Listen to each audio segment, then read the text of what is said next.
concerning wildlife. It's concerning a rhino. A rhino? Blimey. Right? Yeah, okay. rhino. I used to live in Kenya when I was about 5 or 6 years old. Okay. And we were in this wildlife park in a grey Morris Minor. This rhino started chasing us.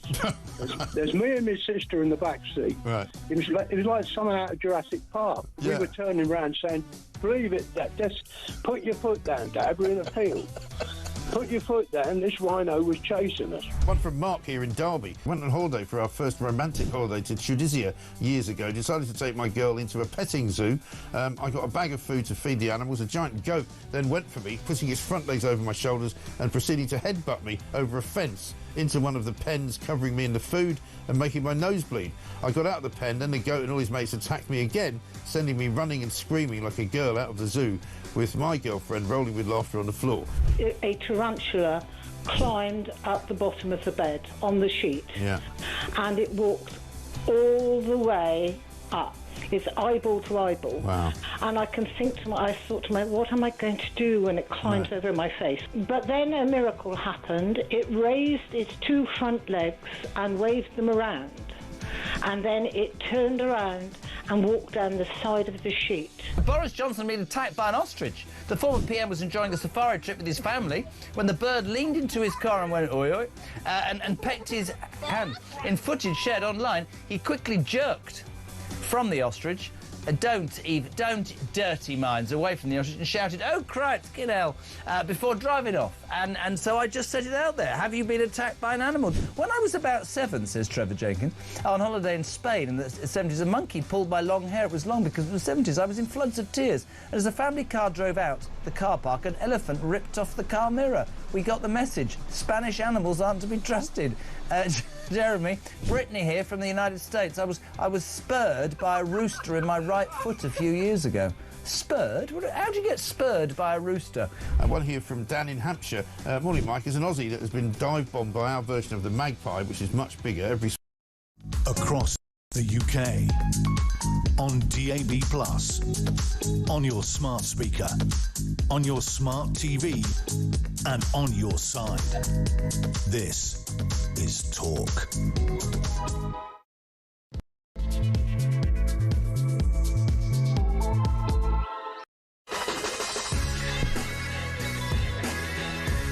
Welcome to Morning Glory. It's Thursday the 21st of August and we are here for the next 4 hours. I'm Mike Graham and of course this is the home of Common Sense. It is the world headquarters indeed of Common Sense. The front pages today absolutely full once more of the migrant hotel scenario because it looks as though the Labour government is now under even more pressure to do more and more and more to get these migrants out of the hotels and into some form of accommodation that is going to work for them, but it's getting slower and slower and slower. The state has failed white working class people, is what it says on the front page of the Daily Telegraph. But like every other paper, they've also got Labour councils now joining the migrant hotel revolt. Accommodation is getting tighter and tighter and tighter after Epping Council won a High Court injunction a couple of days ago to remove migrants from a hotel, which became a focus for anti-immigration protests. Labour revolt on migrant hotels, front page of the Daily Mail.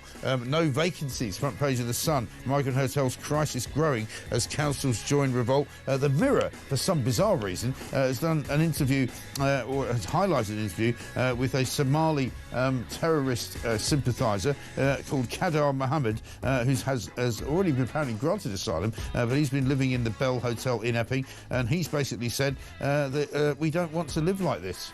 Well, there's a very simple answer to that, Khalid Mohammed. Go back to Somalia, where maybe it's actually safer than it is in London right now. Labour councils threaten new legal action over asylum seeker hotels. And the Times, Labour councils explore migrant hotel legal action. It's all going on. Chloe Dobbs is here. Chloe, very good morning to you. Morning. I don't know where this goes, but I tell you what, if you were Keir Starmer this morning, you'd be thinking, crikey, how much worse is this going to get before I actually have to say something about it? Because he hasn't said a word about it, has he? It's almost as though he thinks it's not going on. He's still going going off about Ukraine, the peace plan, which is seemingly falling apart before our very eyes because the Russians have said they now want China to have some kind of role in all the peacekeeping scenarios that are going on. We've got lots to do. We want to hear from you as well. 0344 499 1000. Labour's tax bombshell. We're going to talk about that a little bit later on. Warnings from retailers, big retailers like John Lewis and the Co-op and various other supermarkets, basically saying to Rachel Reeves, if you don't stop taxing people, you are going to completely ruin the economy. Well, it's a bit late for that, isn't it? She's already bloody ruined it. 5 minutes past 6. This is Morning Glory. Let's get it on.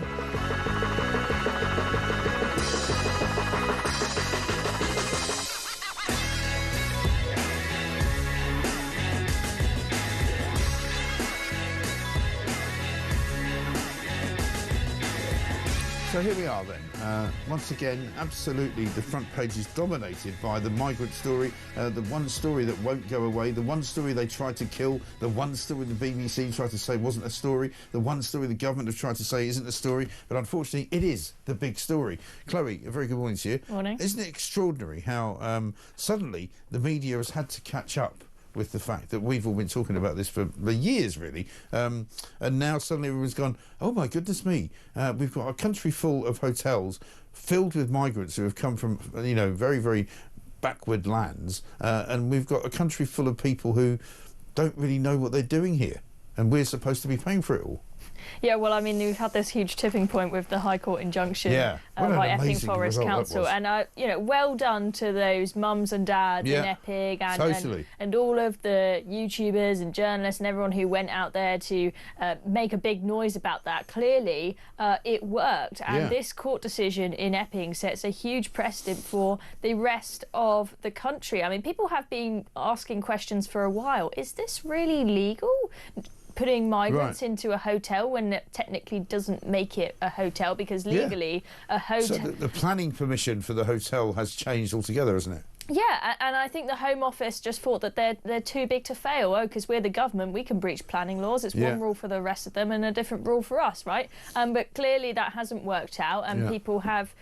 What the public have shown is we're not going to have it. You can't force whatever you want onto us. You may be the government, but you're not omnipotent. You don't have the power to do whatever you want. We are not going to have it. And if they try to put migrants in a load of HMOs and houses in our communities, which they'll try to do after this, people also aren't going to have it. There are going to be more protests. I think it's the end of the road. People feel confident enough to go out and make their voices heard now. And I really think... You know, I hope, because I think they deserve to have the chaos, the Home Office, of all these hotels closing. I mean, I hope that all of these councils across the country will do it. We had on the same day as Epping had that big win, we had Broxbourne Council put out a statement, and then the following day we've had loads of them, including 2 Labour-run councils, Wirral and Tamworth, have said, sorry Labour Party, sorry Home Office. We've had enough of this. We don't care if we're part of the Labour Party. Because everybody knows, and you and I, again, have spoken about this many times, everybody knows the actual truth of what is going on.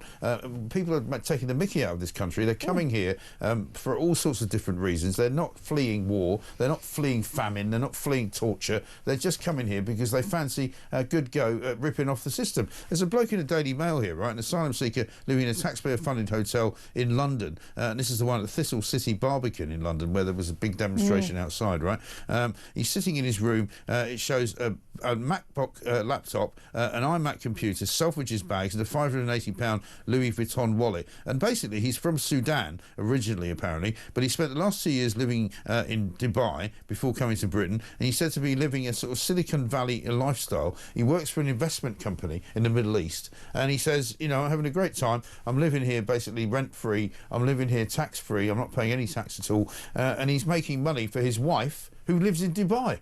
I mean, it's an absolute joke. This is part of the asylum-seeking system. It's nonsense. And the reason he's claiming asylum is because he's gay, apparently. And the person that spoke to the Daily Mail said they asked... He's clearly not gay, is he? Yeah, said they asked the guy, is is that a false claim? And he said, of course it is. Yeah. He admitted it. He's literally just made this up. So he's got a wife who lives in Dubai. He can live off the taxpayers' purse. You've got taxpayers who are far poorer than he is, who can't go to Selfridges every day and buy all these fancy goods.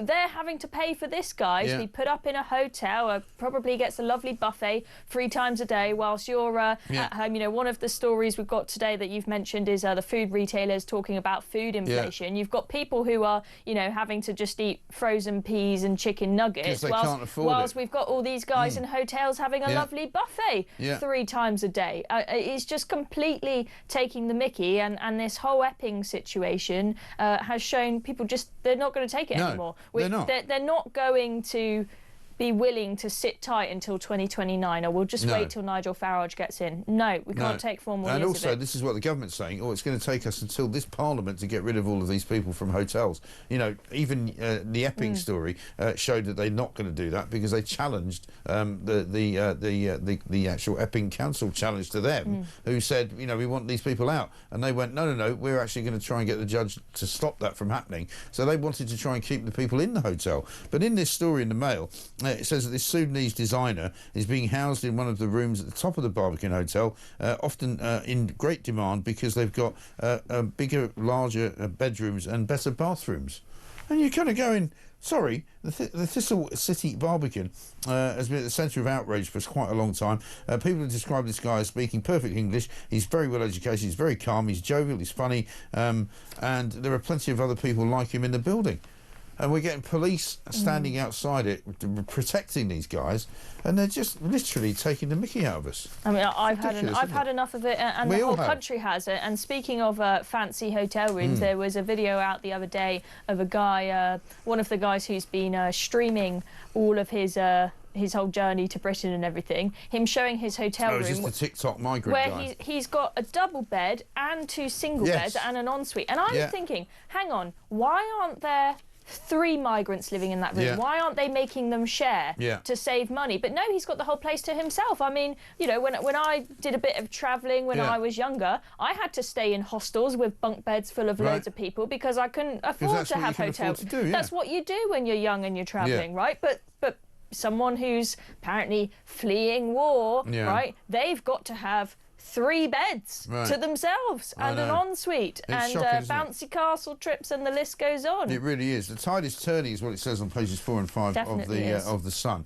because people are in this country sick to death of it. And how about this, right, for another highlighted story? A migrant has been found guilty of sexually assaulting 3 women while cycling from his illegal job at a car wash to his asylum hotel. This is a bloke called Kays Al Aswad, 26 years of age, struck over a 3-week period along the same bike path, basically in in Hawley in Surrey. CCTV showed the migrant wearing distinctive jackets, trainers and an Air Jordan rucksack while riding the purple bike, because they get all this free stuff as well. They get given literally free. I mean, I don't know if you've seen this on social media, but you see them all like on TikTok all the time now, you know, saying, oh, we've got this new gear, you know, isn't it great, we've got Nike shoes, we've got Nike jackets. You know, I don't know where this idea came from that we have to give these people everything for free.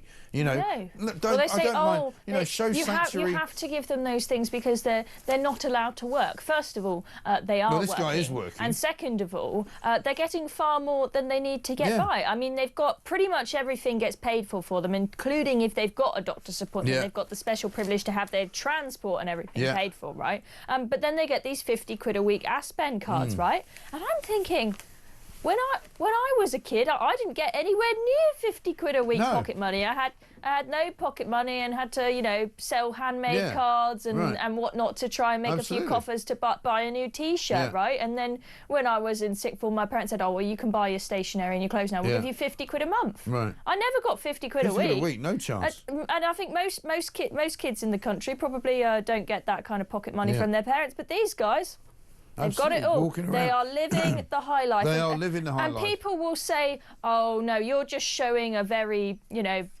you're just zooming in on a couple of extreme cases where people have got a really nice hotel. And most of them are living in hotels where there are rats running around and it's squalid conditions, unsuitable for humans. And I'm thinking, last time I checked, the worst hotels in this country are typically a Premier Inn or a Travel Lodge, which are still always really clean and still... We don't have that bad hotels in this country. It can't be that bad. It really isn't. It really can't. I mean, the Bell Hotel in Epping doesn't look brilliant, doesn't look great, but still... Yeah, some of them are a little bit run down, but it doesn't matter. The point is that these people have come to this country and they're being given everything for free, and they're being treated like sort of, you know, royal visitors. They're getting three free meals a day. They can walk around freely. They can apparently leer at women. They can assault them if they wish. They can just do whatever the hell they like. I mean, according to Kemi Badenoch, the Tory leader, yesterday, she wrote to all 65 Conservative councils celebrating the victory of Epping, and said that they should take the same steps to protect your community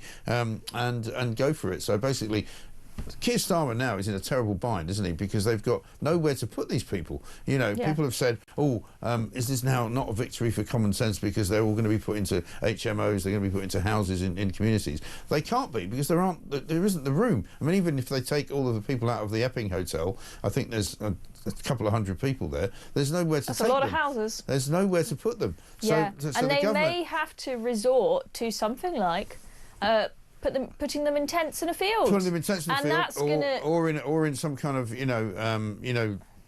military style barracks. Yeah, let's do it. Exactly, let's do it. That will be more appropriate. I'm sorry, if you turn up illegally, you don't deserve to have a big fancy posh roof over your head, because people are absolutely furious of seeing people being treated better than them. If they were put in tents or something a bit more simple, people would maybe be more sympathetic they might be. about people turning up in this country. Not that we want them turning up, but there'd be a heck of a lot less resentment building. But that's also, if Labour have to do that, they are going to look like such hypocrites. Yeah, they really are. Because they are the ones who will have been saying, oh, you can't put them on the Bibby Stockholm barge, that will be against their human rights, even though the Bibby Stockholm barge is fine for the oil workers that normally rent it out.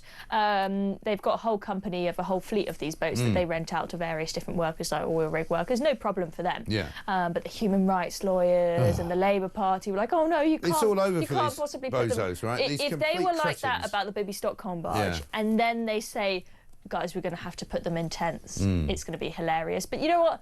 They deserve the chaos. Do. I doubt they got any sleep at the Home Office last night. Yvette Cooper's probably a wreck this morning, but I don't care. Well, I'm still waiting. And maybe this will We're give still them... waiting, don't forget, for a regular update from Yvette Cooper, because 13 days ago now, we're counting the days here on Morning Glory, 13 days ago, she said, we will not give operational information out because it might help the smugglers, but we will give regular updates on the people we've detained and the people we're returning, right? She claimed that they were actually detaining people as of that moment, 13 days ago. Have a look at the clip. We'll provide regular updates for the public at every stage. That's why I'm confirming today that the pilot has now started, and the first migrants who arrived on the small boat are now in detention. The transfers to immigration removal centres are underway as we speak, so we won't provide operational details at this point that criminal gangs can simply use and exploit. We're still waiting for an update. That was 13 days ago. The last update on her Twitter account is from the 7th of August. Yeah, I think that She's not told us anything since then. Yeah, I mean, that was on a Thursday or Friday that she said that. And they very much gave the impression that they detained people and that week, so by the end of that weekend, people would be going back to France. Now, my understanding is France has 14 days after Britain has alerted them of who they want to send back. They've got 14 days to approve it. So maybe we'll find out in the next couple of days, but I wouldn't be surprised if all of the people they've detained, all 5 of them probably, or 2, have all lodged human rights claims. Yeah, of course they have. Of course they have.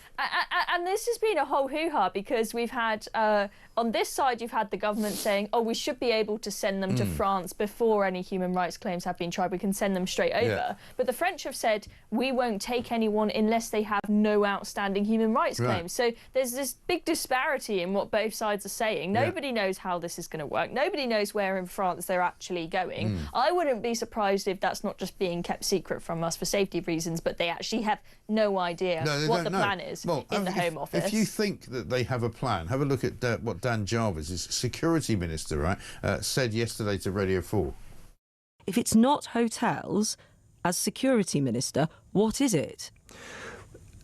It won't be hotels because of the commitment that we've made, and therefore it will have to be a range of other more appropriate accommodation. I mean, your point about the legal challenge is right, but this is not a new issue. If it's not hotels, it is important to know what. Yeah, so for reasons that I completely understand, you're focusing on one particular bit of this problem, and I'm evidencing the activity right across the sort of the spectrum of the challenge in terms of the leveraging diplomatic relations with our partners internationally and stopping the flow of people getting to the northern beaches of France in the first place.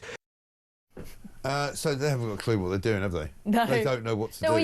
They just don't. They just go... You can tell from that clip, and the people listening on radio may not realise this, but whilst he was answering those questions, he was looking down, super nervous, not looking the interviewer in the eye. Why? Because he's got no idea what he is talking about. We'll have to move them to more appropriate accommodation. Okay, Such as? Yeah, what's that? Is it going to be a tent? Is it going to be a house? And let's not forget, people are freaking out saying, where are we going to put the migrants that are from the Epping Hotel? Presumably it's only a few hundred. You've got that many people. You've got hundreds turning up every single day. Exactly right. And now the Home Office, I doubt they're going to be able to open up any more hotels after this Epping ruling. The only good news for the government is that this week, because of the easterly winds that have apparently been blowing across the channel, there actually haven't been very many crossings made in the last 3 or 4 days. So the migrant tracker has actually stuck at 51,239 since Keir Starmer got in. Still a very high number, not exactly a win. I keep complaining to the migrant tracker guys here going, are you sure about this? Are you sure it hasn't got up to 53,000? And apparently for the last 4 days, literally nobody's crossed because it's too choppy and the wind's blowing in the wrong direction. So at least there's one thing. And do you remember when Yvette Cooper said that, you know, it was all down to the weather as to whether or not they could actually stop these people coming? So thanks to that, at least it's not been, you know, exacerbated to the point where thousands more people have actually arrived in Dover. But make no mistake, by the end of the week, the wind will have changed and there'll be another 2,000 people. 2,500 people have come. That's multiple hotels. Since they announced the one in, one out ridiculousness, right, for 13 days ago, 2,500 people have come and nobody's gone back. So, you know, it's a pretty simple... Even if 50 have gone back, and but none have gone. That's a tiny number compared to 2,000 odd coming across the channel. Absolute joke. And they're not very good at managing expectations, are they? Because every time they announce something new, they say, this is it. Yeah. This is going to solve the whole problem. The gangs are going to be smashed after we spot 50 people. Rather than saying, we're just trying this out. It probably won't work, but we're just experimenting with things. Hold your horses, guys. No, they just, everything they say, this is going to solve all our problems. It's all crap, isn't it? Yeah. Really. This is Telegraph is reporting this. The Home Office has issued an urgent appeal for 5,000 properties to house up to 20,000 migrants. Asylum accommodation contractors working for the Home Office have reached out, apparently, to property specialists earlier in the month of August, seeking 5,000 residential units. Insiders suggest each flat would have 2 bedrooms on average, with space to house 4 migrants. Nobody wants to live next door to these people. You know, what will happen, as you've said before, is that, you know, people will find out where they're staying and they'll go and demonstrate outside it. You know, the whole country is now cooked. Yeah, there's no stopping people now. It's done. I mean, the Home Office, they've tried to stop that from happening by not telling us where the migrant hotels are. They still won't give us a full list, will they, of where they are, and they think people just won't notice when one appears in their community. But people do notice. They're going to notice. They have noticed, and now people have found the confidence to go out and protest. And it's going to be exactly the same if they put them all in houses and HMOs. You've already just deport them. You know, just get rid of them. Simple, right? That solves the problem. Don't house them. Don't invite them. Don't treat them well. Kick them out of the country. It's not difficult, this, is it? It's not difficult, but they haven't got the tenacity to do it. No, they haven't. Let's have a look at what South Norfolk Council leader Daniel Elmer says he's going to do. We're hopeful that what the High Court said yesterday validates the position we already had. You know, ultimately, we think this is a planning issue. They've said the use has changed. We think the use has changed. If me or you put up an illegal shed in our garden, it goes and gets torn down because it hasn't got planning permission. We need to be holding these hotels to the same standard.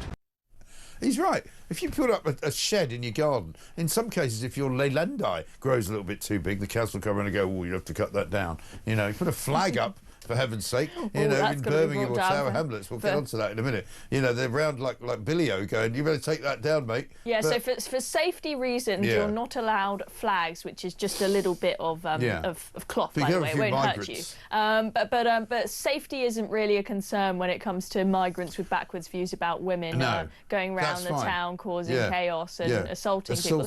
That's not a safety concern, but flags. And also a St George's cross on a roundabout. That's going to confuse all the drivers, and they won't know how to drive around it. They'll go the wrong way round, apparently, if you put a cross on it. Yeah, better get an investigative team on that one. I mean, it's totally mad, isn't it? Absolutely bloody ridiculous. This is the only place to be. The best breakfast show in the world. 6:24. Chloe Dobbs and I back after this.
This isn't a computer saying there's someone guilty and automatically sending something from a computer out to arrest them and charge them.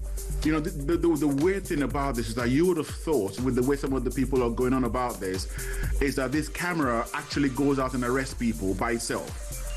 You know, it's still a human being that has to intervene and make an informed decision. This is just an aid, okay? And look, the Met have already been able to make over 500 arrests.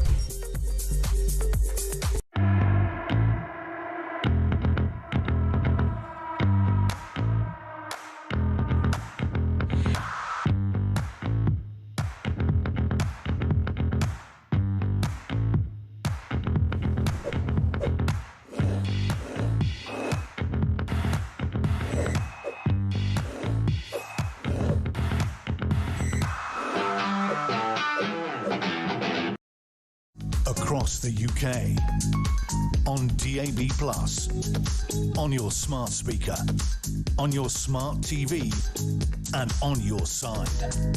This is Talk.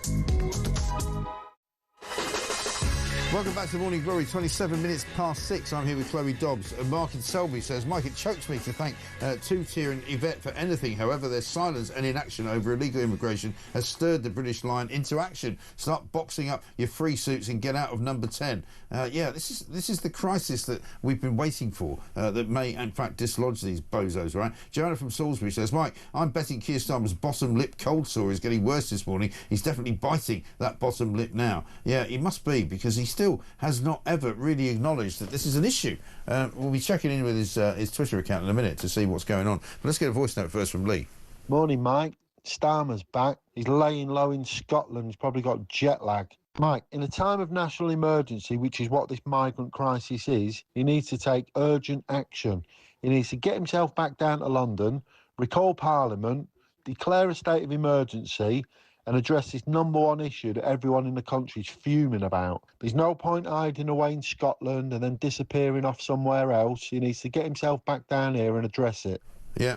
I think he's absolutely has to, because he's never, this is the funny thing, Chloe, he has never, despite all of the ridiculous, crazy sort of videos that he puts out on his social media account, his Twitter account, his TikTok account, he's never actually addressed this business of migrant hotels. He's never bothered to actually talk to the people who are demonstrating. He's never bothered to investigate what is going on. He's never gone and spoken to anybody. We spoke to people down in Epping probably 3-4 weeks ago, and we said to them, what do you want from Keir Starmer if you've got a message for him? And they said, just tell him to come down and talk to us and find out why we're upset and why we don't like having these men mingling in our community, and sort of, you know, threatening our young girls, and you know, whether it's your sister or your daughter or your cousin, you know, he needs to come and find out what the problem is, and he didn't know. And he won't do it, and that's the problem. And he's definitely paying the price for being out of touch with people, whether it's this issue, the migrant crisis, him not understanding.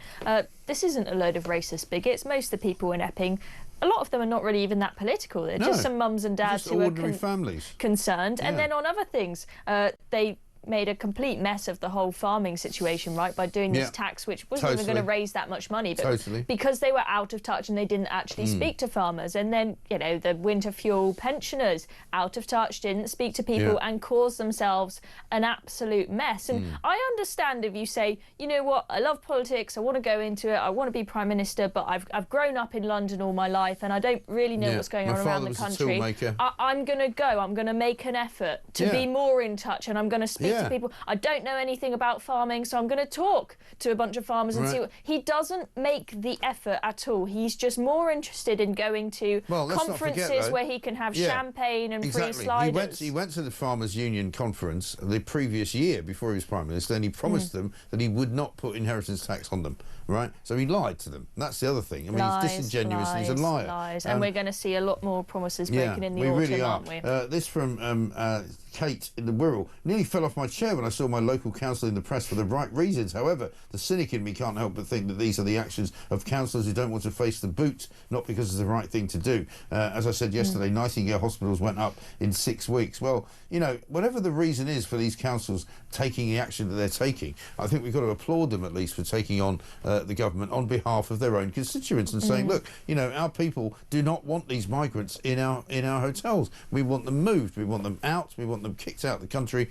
and so we don't really care what you do. The only one of course, a few places where they said they want them is Brighton. That was yesterday when the leader of Brighton Council came out and said, oh, you know, we are a sanctuary city, you know, we're going to keep offering places for them to come and stay and be welcomed by our people. I mean, that is suicidal of Brighton. It's a huge tourist hotspot. Everyone goes down to go to the beach. That's their income, right? Is people coming down to Brighton for a nice day out. It's not going to be a nice day out if you've got all these gangs of men who have got nothing to do, going up and down the streets, shoplifting, talking to women inappropriately. I'm not saying that that's every single migrant, of course, just to be clear, but there will be some of them. And inevitably, if you put a load of blokes in a hotel who can't work and have got nothing to do, they're going to get up to no good. Even if you put a load of English lads in a hotel and said, you got nothing to do, go figure, and here's some free money to splash around as well. What do you expect them to get up to? Exactly. No one's going to go to Brighton if that's the case. Well, but maybe we'll just let them learn their lesson. We'll send them all there and see what they think. Listen to what Sarah Poachin had to say. She was on with Jeremy Kyle yesterday. Last time we all looked, France was a safe country. Why aren't they staying there? And I go back to what I said before. They're coming here because we are a soft touch with our benefit system. They get a house, they get money in their pocket, they get free dental appointments, free GP appointments. We all know the list now, ever increasing and shocking. Zoo tickets, cinema tickets, you name it, they're getting it. What would you say to Brighton Council? Well, you know what, if they want them, you take them then. Because I tell you what, in the northwest we've had enough, and let's move them all down to Brighton if you want them. Fair enough, absolutely right. As citizens, if we build a wall, says Dan in Lingfield, cut a tree down, build an extension, the council will be over us in a flash with no planning permission. Why have councils waited this long to go to court and close the hotels? This should have been done years ago and could have even saved Lucy Connolly from going to jail if the illegally run asylum hotel was closed down. Let's talk about Lucy Connolly, because apparently within hours she's about to be released. So we await the news that will happen. Hopefully it will happen sooner rather than later. And obviously we, like many others, will be chasing her to try and get an interview with her. And it'll be interesting to see what she's got to say for herself.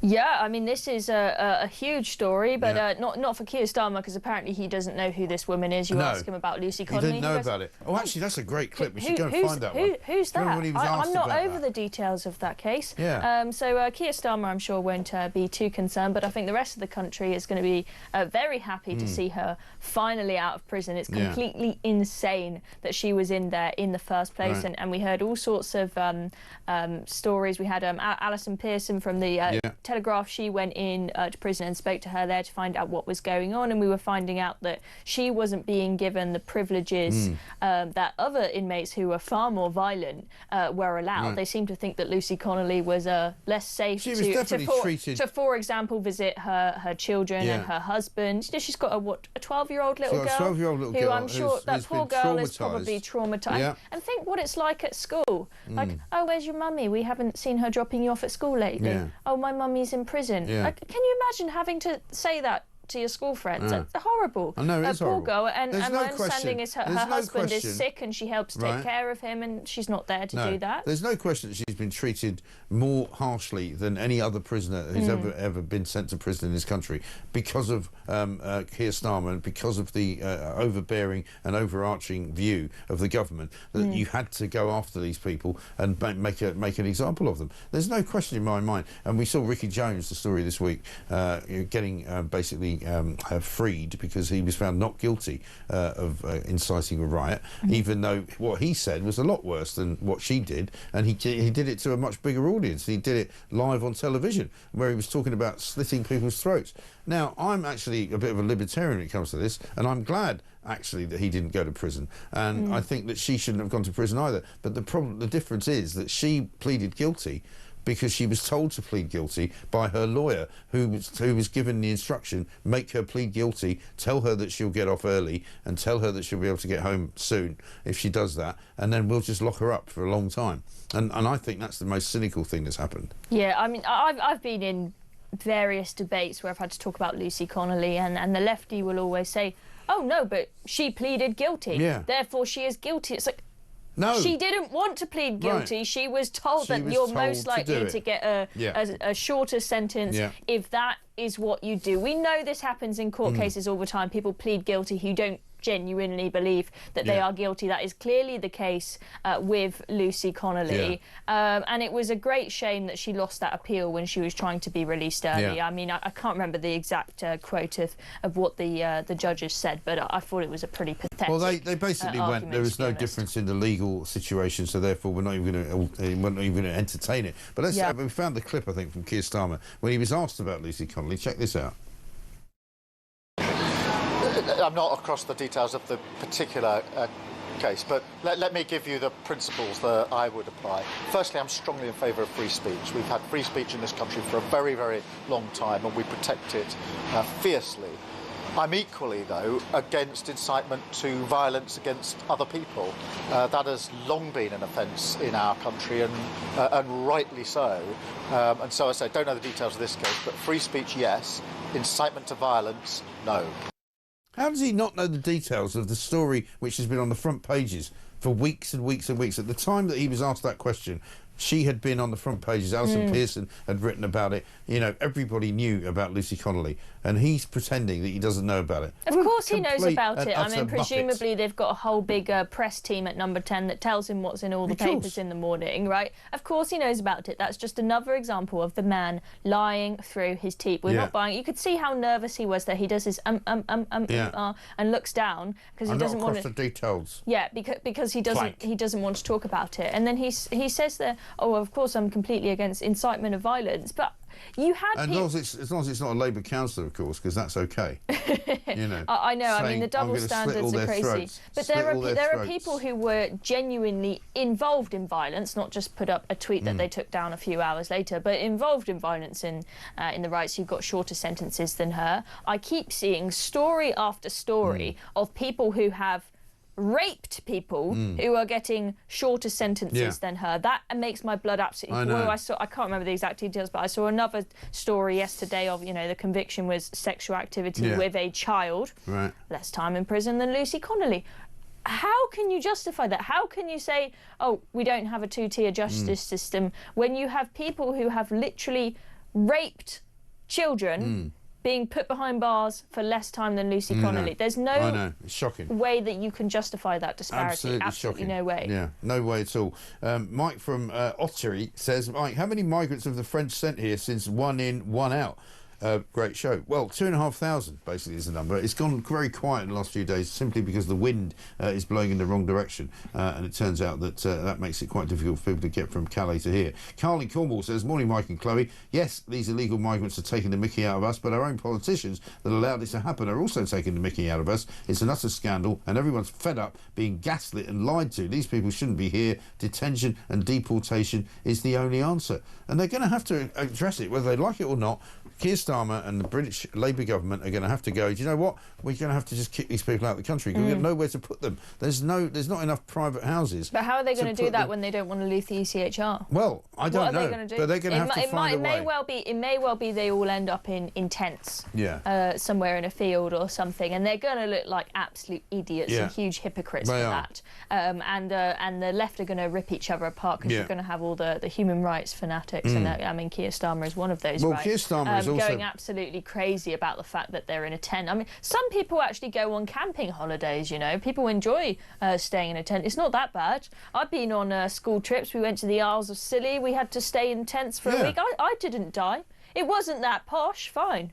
But I didn't die. I was fine. No, they can deal with it. I mean, they can deal with it. Supposedly, it's got to be better than being in a war situation, isn't it? Keir Starmer, by the way, has been accused of hypocrisy over the prosecution of Lucy Connolly. Starmer accused of hypocrisy? I know. I've never heard of him being a hypocrite. Because listen to this, though, right? She's going to be released after being sentenced to 31 months in prison for posting those comments that she did. But basically, here's what he said about talking about freedom of speech, right? He's defended her conviction, saying that while he was strongly in favour of free speech, he was equally against incitement to violence, as we just saw him saying there. But in 2013, when he was Director of Public Prosecutions, he introduced guidance for prosecutors to consider a more lenient approach towards suspects who swiftly deleted their social media posts and expressed genuine remorse. Now, she deleted her social media post after 3 hours, right? It was only seen by something like 26 or 27 people, right? So, because she's not, she's not me or you. She hasn't got thousands of followers.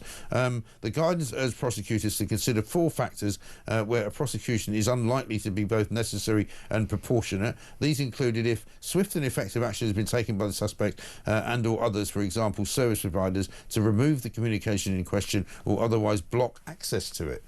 So he's actually giving her an out there. He's saying in 2013 he wouldn't have prosecuted Lucy Connolly, but in 2024 he did.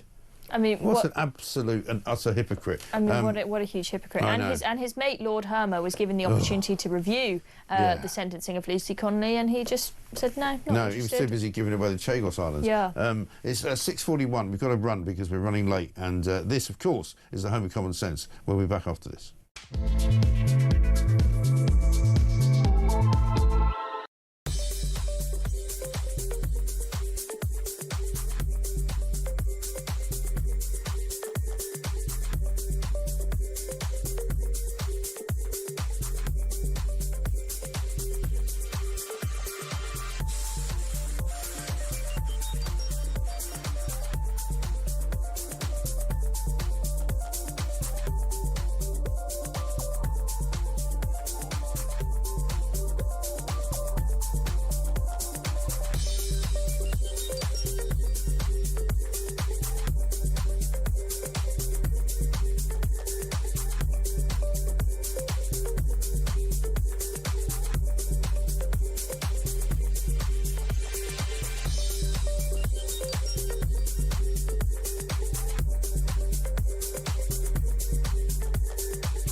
across the UK, on DAB+, on your smart speaker, on your smart TV, and on your side. This is Talk. Welcome back to Morning Glory at 6:43, right here on the home of common sense. Mike in Newcastle says, hi Mike and Chloe, how ironic that it is the rule of law that Starmer is so keen on that is now his undoing. Oh dear, how sad, never mind. Well, let's go back in time because we found, the team here and Christian, the producer, has found a clip from March 2023 when Keir Starmer was in opposition, of course, when he wasn't Prime Minister. Here's what he said about migrant hotels. And what happens to the rest? They sit in hotels and digs for months on end at the taxpayers' expense. Last year, he promised to end the hotel farce. That's the talk. Yes, and so meanwhile, more people are staying in hotels now than ever before because let's not forget the Bell Hotel in Epping actually was closed by the Tories and then reopened by who? Keir Starmer and Yvette Cooper, who and said... it used to be families staying in that hotel. Right. Not ideal, but better than a load of men. And they changed it to it being a load of men. Yeah. And the reality is that if the boats don't stop coming, then they've got to put them somewhere. And they have not smashed the gangs. There has been absolutely no urgency whatsoever. I mean, I couldn't believe... Last summer, they came into power in July. You've then got the best weather of the summer in July and August when you know the boats are going to flood across. And they didn't bother until about October. There wasn't a person in charge of the new no, there was no border command, was there? Until the autumn, after people have flooded across all summer. No urgency whatsoever. They don't care, and now they're paying the price. It's absolute chaos, and quite frankly, they deserve it. This will amuse you. This was put out by Keir Starmer yesterday at about 9:47 in the morning, because there's always a Twitter receipt, isn't there? I am determined to smash the business model used by people smugglers, and I'm taking joint action with our allies to make it happen. He says, building on our deal with France and renewed international cooperation, our strengthened partnership with Iraq will deter small boat arrivals and secure our borders. It's just rubbish, isn't it? You might as well just say, my name is Keir Starmer, I'm an absolute liar, and the next 5 minutes of speech that's going to come out of my mouth will mean absolutely nothing. Here's what he said. Do you remember when he was in front of the liaison committee last month and people said, where are you going to put all these migrants? You know, how is it going to be possible to house them? There are loads of houses. Yeah, have a look. Just a pinpoint before. What other accommodation precisely are you planning to take over to provide temporary accommodation for families? Oh, there's lots of housing in many local authorities that can be used, and we're identifying where it can be used. But I mean, look. Sorry, could you give us? Have you got any examples you can give us? No, but I'll write in and give you details. Because I could say certainly in a number of our local authorities, already picking up from around the table, there isn't a lot of spare housing available. If there were, councils would be able to be dealing with it by now. Well, exactly. And then he goes, exactly, like he's agreeing with it. I wonder if he's actually written in. I doubt we did say that we were going to try and follow that up, and so we will continue to try and follow that up with the Home Office. I'll write in with details of where all these houses are. You know, the man is a complete numpty. I've never met or seen a more ineffective, useless, hopeless, absolutely, completely rudderless bloke who doesn't know what he's doing in his own job. I mean, I don't know about you, but I didn't think it was going to be this bad. No. I knew Labour were going to be useless, but I didn't think you could muck it up this badly in the space of 1 year. Listen, I thought they're going to do things that I'm not going to like. They're going to do things that I'm not going to agree with because, you know, politically I'm not on their side of the divide, if you like. But I didn't know they'd be this incompetent, and because they really are incompetent. They don't know what to do. Look at Rachel Reeves, right? She completely smashed the economy. Never mind smashing the gangs, right? She's in the papers today talking about doing all manner of other things to try and raise some money. She's coming after people who have got houses now. She's talking about putting a wealth tax on property. She's talking about putting even more taxes on pensions. She's going to come after your pension. And, you know, there's an amount of at the moment you can take 25% of your pension once you reach a certain age, which is tax free. She's going to come after that. You know, she's being warned today by the heads of businesses like John Lewis and Tesco's and the Co-op that she's basically killing the economy and our living standards are going to drop as a Exactly, and that's Starmer's whole thing is the budget is going to be all about living standards. They're saying it's all going to be about living standards to try and distract from the fact that it's all going to be about tax rises. But now you've got everyone saying, well, even living standards are plummeting. And the people who have pointed this out are the supermarkets like Tesco and whatnot, who can see the food inflation is through the roof. And they're pointing out, look, if you make us pay way higher minimum wage, national insurance for all the people that work for us on the checkouts and whatnot, we're going to have no choice but to put the prices up even more. And although the typical household only spends about 11-12% of their income on food, it's the people who are at the bottom where a huge proportion of their income is spent on food, and a little bit of food inflation massively affects their living standards. And Keir Starmer, when he put out that video, as he puts out many stupid videos saying how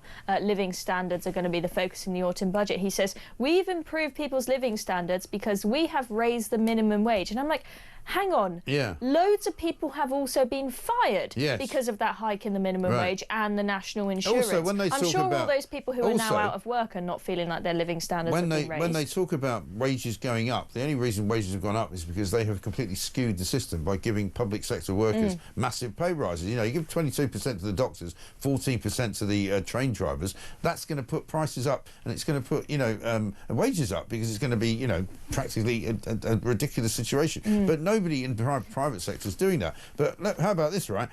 Pictures on the front page of the Mail today show Angela Rayner drinking out of a giant glass of wine, because she's another one who's a complete disaster in government. Raising a glass to your war on the middle classes, Ms. Rayner, it says. She's apparently sitting on the beach at her hove, wearing one of those, what do they call those? The dry robes, and the viewers need to see it. Yeah, there it is. It's a dry robe, and she's got the ugliest one that you can buy, which is the one that has army print on the outside and hot pink fluff on the inside. Awful. I mean, she's never been good at fashion choice because she wears like snot green coloured suits and whatnot. But the forget the glass of wine, the dry robe, that's really hacked me off, that has. Well, the worst thing about the news about Angela Rayner this morning is that, and this is a Guido exclusive, it turns out that her staffing costs alone in her department of levelling up and housing have risen by £6.4 million since she's been in charge as a minister. So, there's no austerity going on in government. They're spending more and more money. They're hiring more and more people. Thousands and thousands of them have now got, more special advisors, more press advisors, more PR people. There's thousands of people working in Downing Street trying to deliver the message that, this government's doing a great job, which, of course, they're not doing very well because the government is not doing a great job. I mean, I thought Rachel Reeves said, when was it? She said a while ago that she's going to have a, quote, war on waste in the civil service and in government. What happened to How's that going? She hasn't mentioned that recently, funnily enough. She's more interested in figuring out how she can steal more money from you all. And she's going to really struggle because, I mean, all of these things she's trying to propose now because she's absolutely desperate, none of them are really going to raise a huge amount of money. So this idea of taxing people on the profit they make on the sale of their main house, that's going to be hugely unpopular, but that's only expected to raise $2 billion out of the $50 billion that she needs to make up. So it's not much progress. $2 billion out of $50 billion, and it will cause an absolute storm, just like how the winter fuel payment being cut wasn't going to raise much money but cause an absolute storm. Same with the tax on farmers. Was only expected to raise, I think, about $500 million a year was the estimate.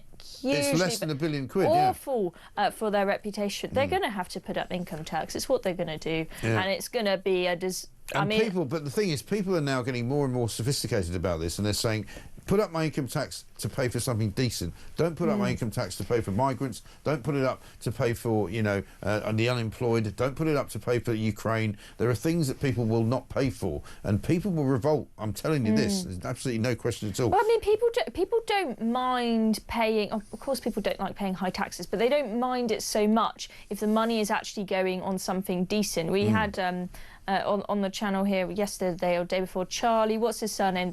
Charlie Pimlico Plumbers. And he was saying, I've gone off to Spain and the taxes aren't lower here. I'm paying just as much tax, but my money is not being given to a load of blokes in hotels and people on benefits who are getting them for anxiety and whatnot, who are just taking the mick. People don't mind if their money is being spent on something decent. I mean, where I live, the council tax is really high, but people don't mind because the streets are super clean, super safe, lovely flower displays, everything is well taken care of. Yeah. Whereas this country, it's like they just keep taking more and more from you and doing less and less for you. Exactly right. Absolutely. Listen, we're running up against the clock here. We're nearly out of time. 6:53. We've got to take another break. We'll be back after this with more stories of woe and nastiness. To wit, Axel Rudikabana has apparently got his prison perks back. Because he's got good behaviour for a couple of weeks. Unbelievable stuff. We'll tell you all about that coming next.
There are ways for legal migrants to come into the UK.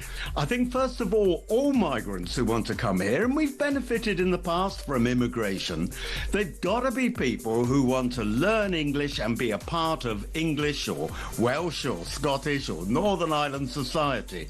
Instead, they seem to go into ghettos or five-star hotels and have no interest at all in actually being a part of our country. And you were quite right in what you said. It's stealing our country from us.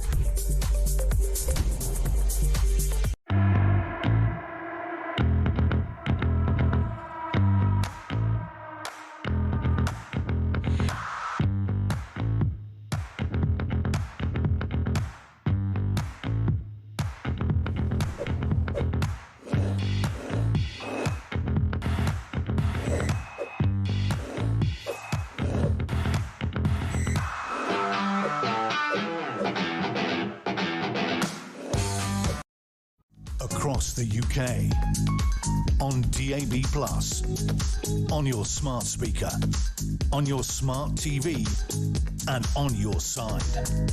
This is Talk. Welcome back to Morning Glory. It's very nearly coming up to 6:57. The hour's nearly gone away from us, Chloe. I don't know where the time has gone. This from Lady Caroline, who says this. Regarding the clip of Starmer and Lucy Connolly, he said he wasn't across the details in the case, but then literally described the case. I believe in free speech. I'm against incitement of violence. I know. He's such a disingenuous character. He really is. Great show, says Adam in Chester. I'm sure the government will use the motorway service hotels to house migrants. It's a much better place to house them, and no one is there to object to the planning permission charges. Interesting you say that. I mean, my information is that in the part of South London where I live, there's a hotel not far from me which is apparently about to be recommissioned as a migrant hotel. So they're still doing it, right? That might all fall on its head after the Epping. Well, you'd like to think so. They might have to put a pause on it. You'd like to think so. Story in the page 17 of The Sun this morning. This will wind people up even more. Southport monster Axel Rudikabana has won back privileges including a TV and a DVD player to encourage him to behave. This is the Southport killer, of course, a triple child killer. He hurled boiling water at a guard in May, has had his regimen raised from basic to standard. Why? Well, apparently this is to try and convince him to behave. The idea is if we keep him occupied, if he's got some telly to watch, then maybe he won't be pouring boiling water over prison guards. So I don't think he's even being rewarded for good behaviour. He's behaving badly and they're just trying to tempt him to behave. Yeah. I mean, it's the same with the migrant hotels. They say, oh, we've got to give them PlayStations and bouncy castle trips and trips to the theatre to try and convince them to behave and not sexually assault women and sit on the street corner looking at girls' bums. Unbelievable. Final story of the day, Education Secretary Bridget Phillipson saying that basically the state has failed white working class pupils. Very true. Who'd have thought? White privilege isn't really a thing. If you're a straight white working class male, you're actually underprivileged rather than privileged, as the left would like to believe. And she's acting like this is news. It's GCSE results day, but she's got the figures from 2024, which shockingly say that only 19% of white working class pupils were able to get a strong pass in English and maths last year. And the school that I went to, it was all white working class kids, and the results were terrible. These kids were... It drives me insane when people say white people are privileged from what I saw at school. And Bridget Phillipson seems to be realising it. Yeah, well, the funny thing, amazing. Somebody from Labour actually opening their eyes and seeing what's going on around them. Obviously, GCSE results coming out today as well, so if you're waiting for those, we shall be with you as they come out. We'll be talking about that coming up in the next few hours. This is, of course, Morning Glory. Chloe, thank you very much indeed. Great to see you. We'll be back after the news with more from Morning Glory.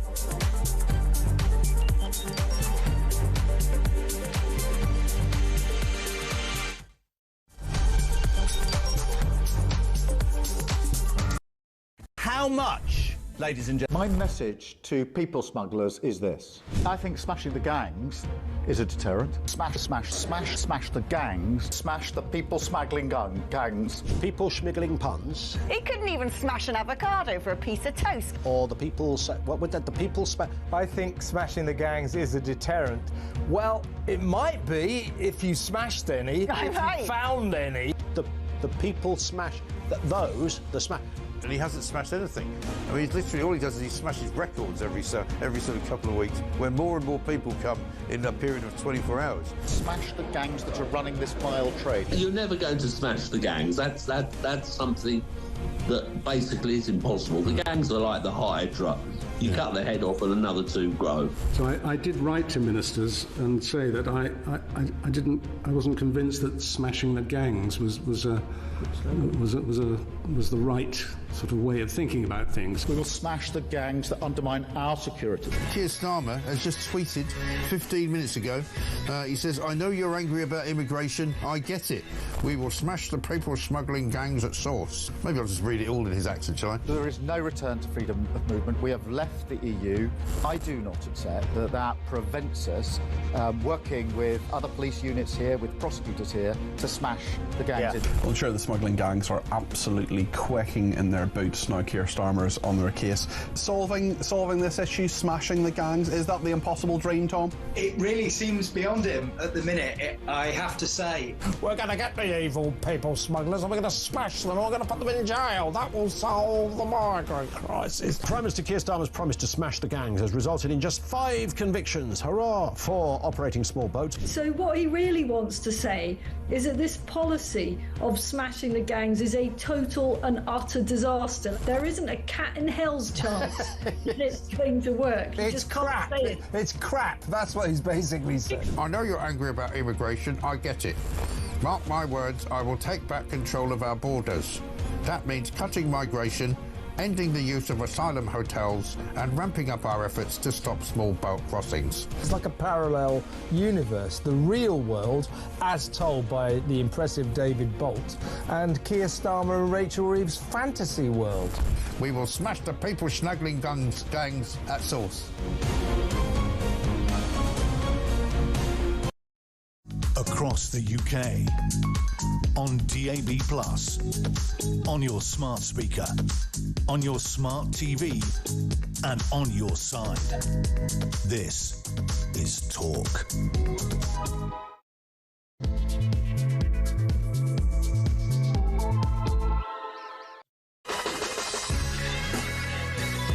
Welcome back to Morning Glory. Coming up to 3 minutes past 7. James Price is going to be joining us, former Conservative Government Advisor, of course. Also, coming up later on in the show, we're going to talk to Peter Hitchens, who's written a piece about the flags and what's going on in this country and this sudden kind of outpouring of patriotism, which I think is brilliant. Lots of you getting in touch to tell me what's going on, where you are. And in fact, this is one from Jamie on the Isle of Wight. He says, "Morning, Mike. On my cycle to work this morning at 1:45 a.m, I go past too many roundabouts. Both had been painted with a red cross. I was shocked, but I love it. I thought the place was still 90% woke." Brilliant show. Well, this is the thing. You know, we've been saying this all along. Once the sleeping giant has been kind of aroused, basically, people are now waking up to the fact that we're not going to take this BS anymore. We're not going to have to listen to any of this nonsense that we've been fed by local councils, by politicians, by governments over the course of the years, telling us that we should be ashamed of ourselves. We should be ashamed of our flag. We should be ashamed of Britain. We should be ashamed of the British Empire. We should be ashamed of the way that we treat immigrants and the way that we don't welcome people into this country. We're sick to death of being told that, OK? Because we are actually a very welcoming country. We are a very intelligent nation. We are a very, very beautiful place and a place we should be very proud of. Let's get a voice note from John on the hotel situation. Morning, Mike. Loving the show as usual. John here. Yeah, me and my wife recently took over a cafe in Guildford and we got told to take a banner down because it broke the rules after about 2 months of running this cafe, even though it was doing no harm to anyone, not even obstructing the road or anything like that. But hey, you know, change a hotel and put 200 illegal immigrants in there, that's not a problem. World's gone, mate. World's gone. Well, the story this morning is in very, very big order in all the front pages, is that the Keir Starmer government is now right in the old deep, dark doo-doo because so many council leaders are now saying, actually, we're going to do what they did in Epping. We're going to do what they did in Broxburn. We're going to say, we don't want migrant hotels in our constituencies. Thanks very much indeed. No vacancies, what it says on the front page of The Sun. Migrant hotels crisis is growing as councils join revolt. Many of them, of course, Labour councils as well. Labour revolt on migrant hotels is what it says on the front page of the Daily Mail. After shock Epping court ruling, left-wing councils poised to defy Starmer by seeking to remove asylum seekers as well. Times says Labour councils explore migrant hotel legal action. Absolutely incredible. They've got a picture of some people arriving for the Reading Festival as well, where the main stage is open tomorrow. The big festival, of course, this weekend is Carlfest, Chris Evans Festival, which is happening down in Hampshire as well. 0344 499 1000. Front page picture on the Daily Telegraph is Monica Lewinsky, and you might remember a woman called Amanda Knox, Foxy Knoxy as she's known. They're at the premiere of The Twisted Tale of Amanda Knox, which they helped to produce.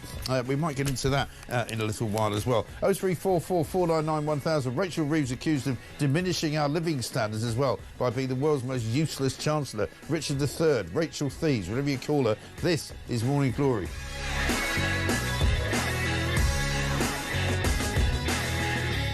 A very big thanks to Chloe Dobbs, who's just left the building and who was here, of course, helping us with the front pages and looking at what's going on. Paul in Hitchin says, Mike, if choppy water and the wind blowing in the wrong direction stops illegal migrants crossing the channel, we can just install 20,000 high-power wind turbines on the south coast. It will keep Miliband happy as well. Well, this is one of the many ways that you can stop these people coming.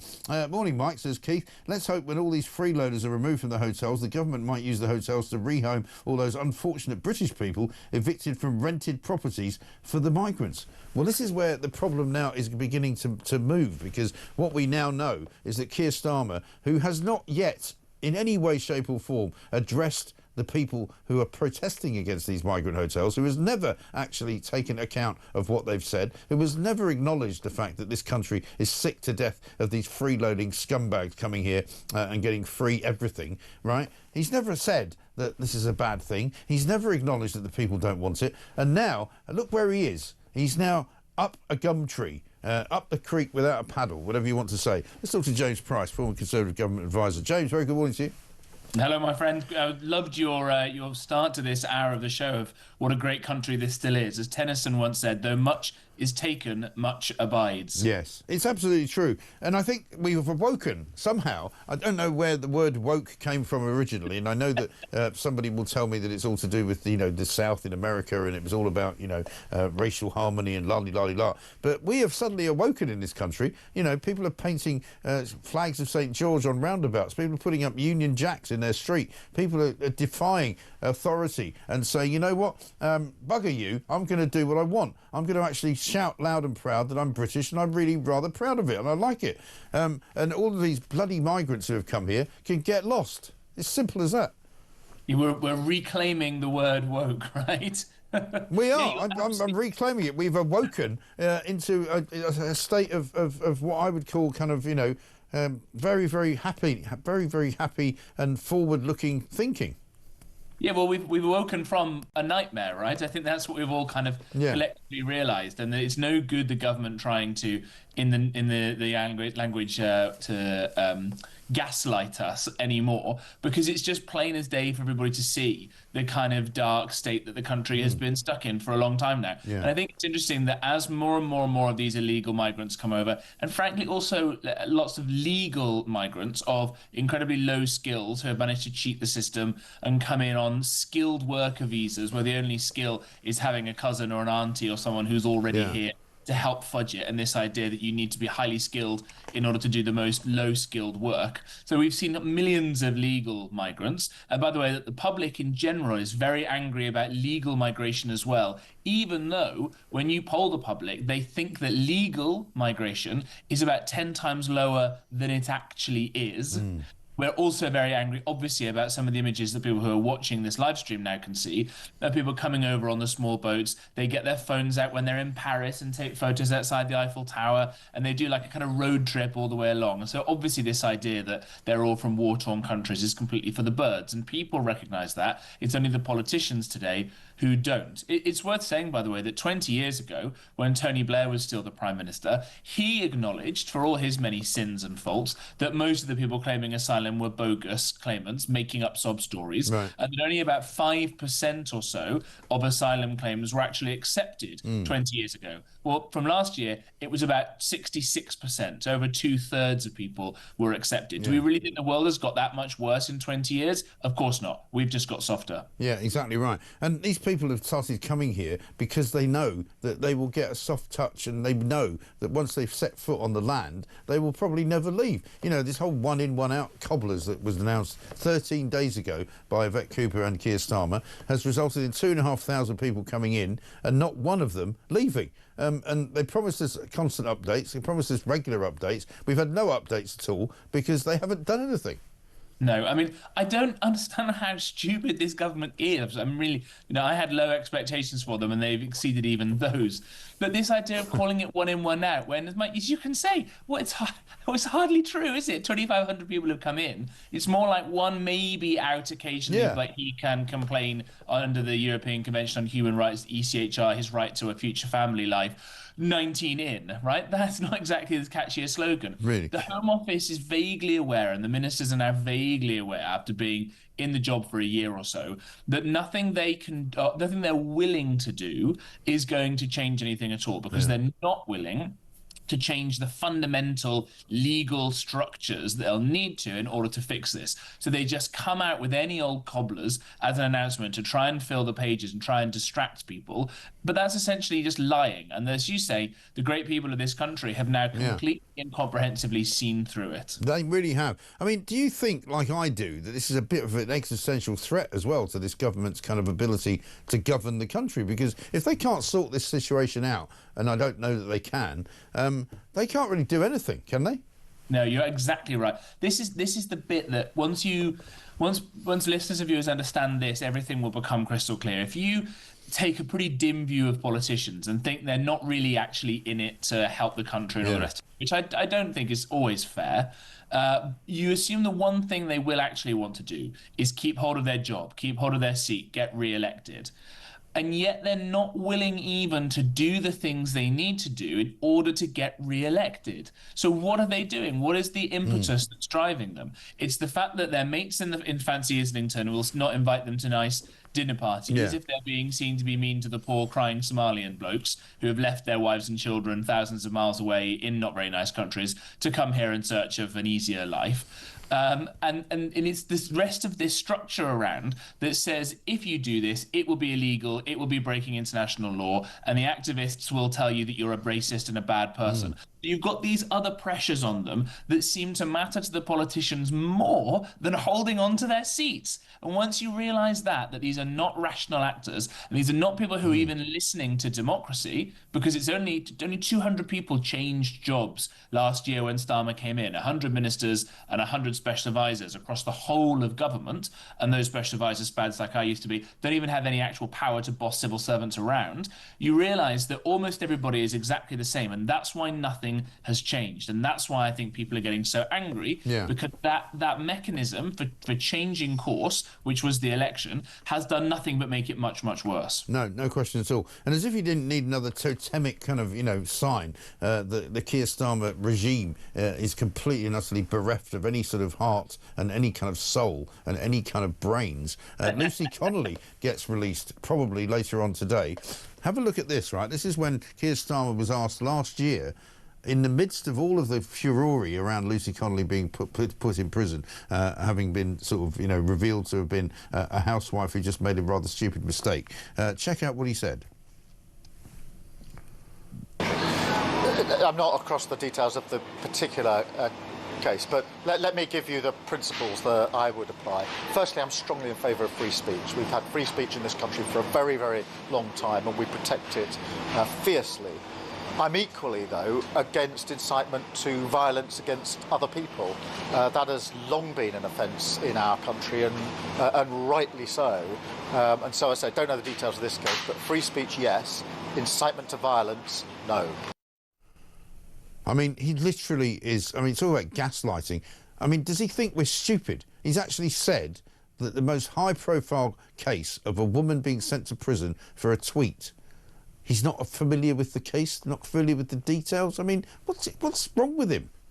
Well, I'm going to use some language that would be considered unparliamentary were it to be said in the House of Commons. The man is just a liar, and everybody can see it, right? And he's not, as you say, he's not smart enough to lie very well. This is a guy who, the one good thing I think he's done the whole year that he's been in power so far was that Island of Strangers speech. So that was excellent because he was dead right about it. He then came out and said, of course, I regret saying that. I was a bit distracted by stuff. I hadn't really read it beforehand. Like, you're not supposed to admit that you don't read the bloody speeches that you're given to read out loud, man. It's almost difficult to have a kind of political contest against somebody who's that gormless. It's like playing poker against someone who doesn't know the rules and they just kind of go all in straight away. How do you know what to do with it? But this is how just ridiculous this government is. They don't have a clue about this kind of stuff. And you do get these kind of perverse outcomes. It's really embarrassing. You watch him earlier on in the week next to Maloney and Macron and Mertz and the rest of it, all having to go to the headmaster's table in the Oval Office with Donald Trump.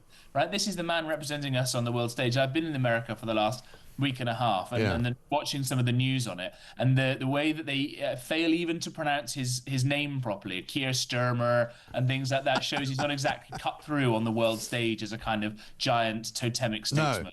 No, I mean, and that will probably harm him and hurt him more than anything because that's all he can really cling to now because his domestic agenda is completely and utterly destroyed. He's got no credibility with the people of this country in the same way that Macron doesn't. But, at least Macron looks quite good on a hoverboard, This guy is completely and utterly bereft of any charm, of any sense of self, of any kind of pride in his own country. He's just a complete disaster. And he even turns up to talk to Donald Trump with a bloody cold sore and doesn't even cover it up. And I was laughing yesterday, we're filming Plank of the Week, as it's the only thing he hasn't covered up since he's been Prime Minister. That's an excellent line, by the way. You're right. The thing, let's pull this out a bit further because we've still got almost maybe 4 years of this. I'm not sure that this rancid government's going to make it to the entire length. I hope not. But they're probably aware that they are only going to be a one-term government now. And that doesn't do very well for parties when they start getting that mindset in. So at what point are they going to start moving against Starmer? Who are they going to replace him with? Is it going to be Wes Streeting, who's actually half decent, but the guy is definitely going to lose his seat to a bunch of Islamists next time round. You almost lost it this time round. And given that he's a gay man, they'll use all kinds of complaints and tactics and things against him. We saw that happen to someone like the Conservative MP Mike Freer in Finchley before, where certain groups didn't like that fact about him and used it to campaign against him. Or are they going to do Angela Rayner? They're going to put her in, which I don't even need to comment on because your listeners will be screaming I see she's on the front. She's on the front of the Mail this morning, holding a very large glass of wine, sitting on the Brighton beach, wearing one of those dry robes, which, as Chloe Dobbs just told us, is possibly the worst thing you could ever be caught wearing if you are trying to be, somebody who's down with the kids, because it's actually not a very cool thing to have. Well, I'm a bit worried if she is in Brighton, because isn't the leader, is it Jared Taylor or something like that, leader of Brighton Council, has said we're a sanctuary city. Yes. All you poor benighted migrants come here. And given the higher levels of crime that these bogus asylum seekers cause, if I were a drunk woman on Brighton Beach, I'd be pretty worried looking at the statistics, frankly. It's a good point. Absolutely right. The other story I just want to mention quickly to you is Rachel Reeves on the front of the Times today, being warned by various leaders of business, including the Tesco's, Sainsbury's, John Lewis, Boots and others, saying that food price inflation could hit 6% this year. She's been battered and bruised by inflation going up again this week, 3.8% now, which is, I'm sure is underreporting what it really should be. But basically, retailers are saying that living standards will fall dramatically, and that's one of the things that Starmer says he's going to do. Let's do a little montage on Rachel Reeves. This has been put together with love from Morning Glory. The one job that I've always wanted to do is to be Chancellor of the Exchequer. I was an economist at the Bank of England many years before I became an MP. I worked in financial services. I know how to run a successful economy. And I wanted to be an economist, but after finishing at university, my background is as an economist, and I think I put that to good use. As a young economist at the Bank of England, I was seconded to the British Embassy here. But it also made me reflect that in all my time working as an economist at the bank and in the private sector, I spent the best part of a decade as an economist at the Bank of England. I started my career as an economist at the bank. I started my career as an economist at the Bank of England.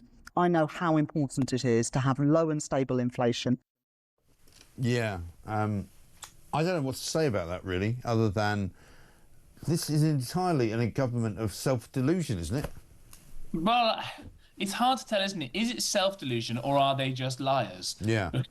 Again, that is a lie. It's a lie that she's said over and over and over again. She said it so many times that maybe she's even started to believe it. But if she did believe it, she should be disabused of that notion, given what a crap job, frankly, to use a technical term, she's done on the economy. Give Jeremy Hunt a huge amount of credit, the last Conservative Chancellor, inherited a bit of a mess, and he didn't do an awful lot of things that might have made life politically a lot easier for the Conservatives, offering tax cuts and giveaways and spending pots here and there and all the others, because he understood just how bad inflation can get if you don't get a grip on it, and how especially bad it can be for working people, like I was a Labour politician there, for normal people who struggle to make ends meet and who actually have to go out to work, rather than these shysters we've been talking about who sit in hotels all day getting free money. And Hunt did that so that he could get to grips with inflation. And these idiots have come along and let it run rampant again. It's only going to get worse. These are people who don't understand anything about the real world. And all they're going to do at the next budget is put up more taxes. And what's that going to do? It's going to make growth even lower. It's going to make talented people leave. It's going to make rich people leave. It's going to make investment leave.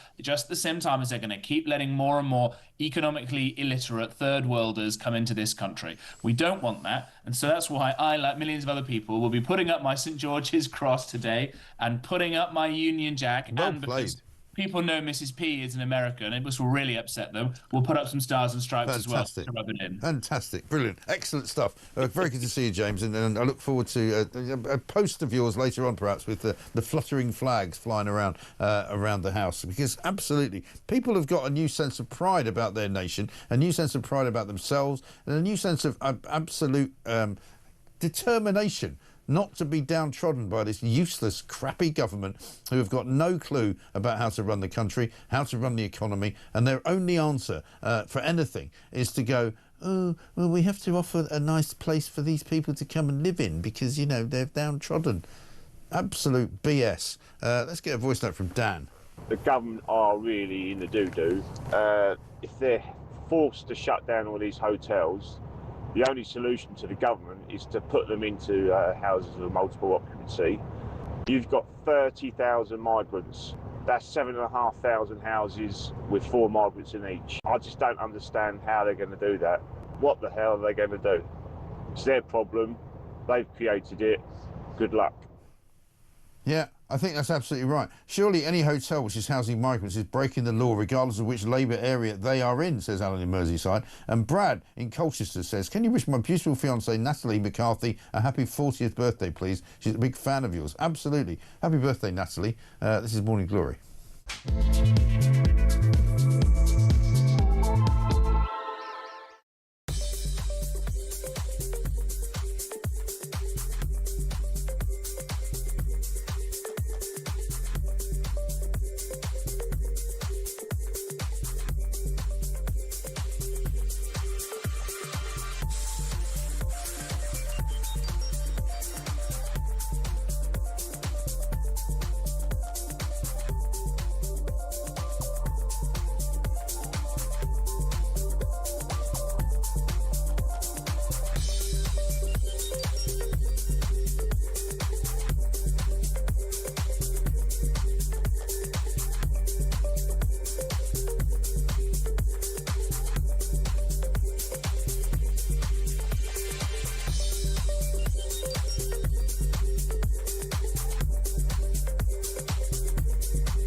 If your choice for tomorrow night was a patched up tent in Calais or a 3 or 4 star hotel in England, it's a no-brainer, isn't it? They're going to make the journey if they've got a few thousand quid and come over. And they know there's very little risk in the journey now because they've got a French vessel accompany them to the midpoint in the channel, and they've got a border force vessel picking them up from there. So the magnetism of what we're offering is just far too great. And there is no reason why British taxpayers have to pay for this and put up with this.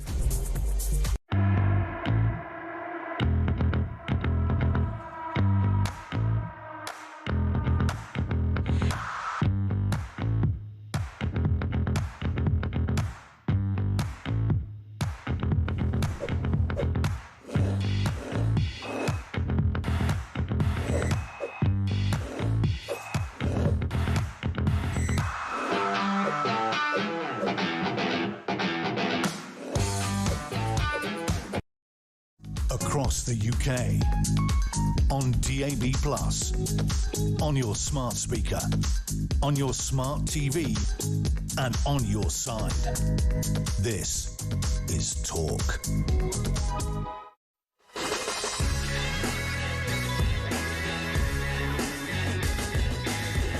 Welcome back to Morning Glory, 7:26. I'm Mike Graham, with you all the way through, of course, until 10 o'clock. Kevin O'Sullivan in for Julie Hartley-Brewer all this week. Hi, Mike, says Simon from Durham. As regards the Yvette Cooper's update, there isn't one. The plan is laughable. The government are an embarrassment. They have no intention in properly dealing with this one. Yeah, well, we're still waiting. I mean, we're now 13 days in from the time that Yvette Cooper said we will be giving you regular updates. As I keep saying, and I've said it all week, we are in a sort of doom loop here, and it may well be that when she said regular updates, she didn't mean frequent updates. She just meant regular updates, like once a year. I don't know, once every 10 years, maybe. That would be regular. As somebody pointed out to me, Halley's Comet makes regular passes around the Earth's surface about once every 76 years, and that would be called regular. And you know how they like to use the word irregular when it comes to migrants. Let's get a voice note from John. Morning, Mike. John from West Yorkshire here. It would appear that the only thing that seems to stop any of these migrant boats coming across the water is the weather. Now, the weather is going to get worse in the next few months, fair, so it could be beneficial. But surely it's not beyond the wit of our Navy or someone similar to go and just moor off the coast of France with some massive wind machines and falsely generate adverse weather conditions. You know, that would save the taxpayer millions. Listen, John, it's not a bad idea, and it's not the most ridiculous thing I've ever heard. I mean, it certainly makes more sense than the one in, one out BS that old Starmer came up with. You know, we will be taking you, we will return you to France, where you will be replaced by another person who will come back, who is more qualified to come than you were.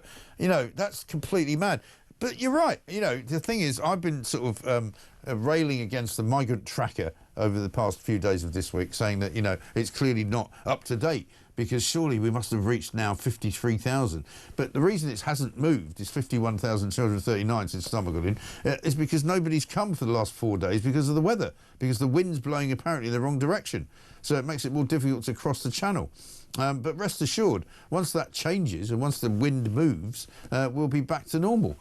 But yeah, I mean, there's no reason, no earthly reason why you couldn't do a sort of Heath Robinson style, you know, ridiculous giant fan to blow the migrants back to Calais. But it's no more mad than any other idea that people have had. A friend of mine, says Dan, is a refrigeration engineer. Last week he was sent to a migrant hotel in Cheshire to fix the broken air conditioning. Why the hell is the taxpayer funding air conditioning too? I'm done with this stupid country.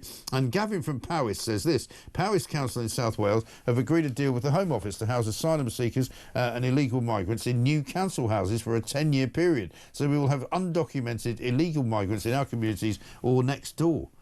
That's not going to be a good idea, is it? And Bill from Thailand says, if these hotels are contracted to the government for 3 years, why not let our servicemen and women use them? Great show. Bill, absolutely right. You know, this whole problem could have been avoided if successive governments had not behaved in such a reckless and a crazy way to basically abandon everything that we know to be true and everything that we know to be good in this country, to basically accept all of these people coming from God knows where, having done God knows what, to come into Britain to do God knows what, right? It doesn't make any... If you were actually to formulate a policy and write it down and go, here's what we're going to do, OK? We're going to invite 137,000 people to come to this country illegally. We're going to tell them, you don't have to come to an airport. You don't have to go. You don't have to show your passport. You don't have to even have any identity. All you've got to do is clamber onto a dinghy, right? Wear some clothes which are going to keep you warm for a couple of hours as you cross the channel. And when you get to Britain, we'll basically bus you to a hotel. We'll give you some free clothes. We'll give you some free money. We'll give you free accommodation. We'll give you free food. And you can just wander about and do whatever you like. If you fancy molesting a few girls, that's fine. There's a school over there. If you want to go and, you know, get your, you know, bits out and start exposing yourself, you can do that as well if you want. Just come here and do whatever you like. Doesn't matter. And you will be able to stay forever. Apply to get citizenship. Apply to get asylum. If we can't give it to you, don't worry. You can still stay. And in fact, bring all your family with you if you want. And bring your friends. You know, bring your gang members with you. Anybody else that you might have committed mass rape in various different war zones around the world. Just come to Britain. You know, live in Brixton, live in Streatham, live in Liverpool, you know, live in Moss Side in Manchester, go to Glasgow and hang out in Govan and just do whatever you want. That's basically what we've done. That's been the policy. And now look where we are. Absolutely disgraceful. Ridiculous. Let's talk to Harry Kine, who's a consumer expert from the Everyday Expert. Harry, we're talking about living standards. Rachel Reeves apparently is being warned by the supermarkets of this great nation of ours that she's going to hit living standards. She puts taxes up anymore. People are struggling badly, aren't they? Yeah, we've seen a really surprisingly large level of inflation last month in July. That was 3.8%. That puts it at the highest rate of inflation in the G7. Some of that's due to kind of weird statistical quirks, just the fact that school holidays kind of landed in a slightly different time than they did last year. And so airfares were up 30%. Even though they actually weren't up 30%, it was just the timing. But then a lot of this is food price inflation, and that is something which is really scary for a lot of poorer households who are struggling, more and more households having to turn to food banks, and the supermarkets have said, look, there are these food prices that have gone up, but some of this are the extra costs that we are bearing as an employer of people, on a lot of people on minimum wage, and a lot of low-paid people who are then actually having the national insurance increase really impact impacting their costs. Yes. So there's all sorts of factors here, but that's definitely one of them. Yeah, and I mean, it feels as though, to me, I don't know about you, Harry, that the sort of the pips are being squeezed more than ever. Somebody said to me yesterday, an economist, instead of squeezing the lemon more and trying to get more lemon juice out, why don't you just grow more lemons? Which would be a sensible way to go. But according to the Retail Consortium, they're particularly concerned about the increases that are going to come to big shops in business rates, making it more and more expensive to actually, run the business that you're running. And already people are having to be laid off. People are not being hired because of the national insurance increases and the minimum wage increases as well. These are serious times, aren't they? Yeah, and I push back a little bit on the British Retail Consortium there, because these increase in the business rates for the larger stores are essentially just to pay for the freeze on business rates and the relief from business rates for the smaller stores. And the British Retail Consortium represents the larger stores. So we do have this kind of situation where there is a bit of a balancing act going on there. I'm sure there's some small businesses who are very pleased with the small business relief, and basically this is a way of paying for that in the long term. Now, this could have been paid for in a different way by raising taxes elsewhere, cutting spending elsewhere, but there's a certain kind of logic to it that a massive Tesco Express or an Asda is paying a slightly higher business rate in order to subsidise smaller shops. That said, there are millions of people who are employed in those larger shops who may well, have their jobs slightly at risk. And then ultimately, the higher costs of things like the national minimum wage going up, those do get passed on to us as consumers. I think the problem is as well that, we now live in an age where every time anybody says anything about cutting costs, it's all about, well, you're going to have to sacrifice something, you're going to have to pay more taxes, you're going to have to subsidise the people who can't afford it. There's no ever a suggestion from the government that they're going to cut their costs. Government spending has increased rapidly and massively over the years. They've got a much bigger government machine now than they've ever had. They've got more civil servants than they've ever had. Every time they try and cut them, it doesn't seem to work. I would like to see, and I'm sure lots of people listening to this would like to see, the government actually cutting their own cloth rather than asking big business to pay for small business. I suppose probably the largest kind of example of that was the cutting of NHS England, and basically saying we're going to get rid of this kind of middleman, his arm's length body, and say, look, we're bringing this all in-house. A lot of that does end up happening, but it's not really going to make a difference in a massive Well, except scale. It's not going to happen, is it? Because NHS England, and that's a good example, because they've suddenly worked out they haven't got the £1 billion that they need to make everybody redundant. So now they're not going to make them redundant, they're just going to carry on as they were. It's essentially, if you build a massive government machine, it does end up being, static. There's such a status. There's so much momentum required to change these things, and ultimately, the government have tied their hands on this. They could have said, "Look, we are going to raise this tax on this thing here."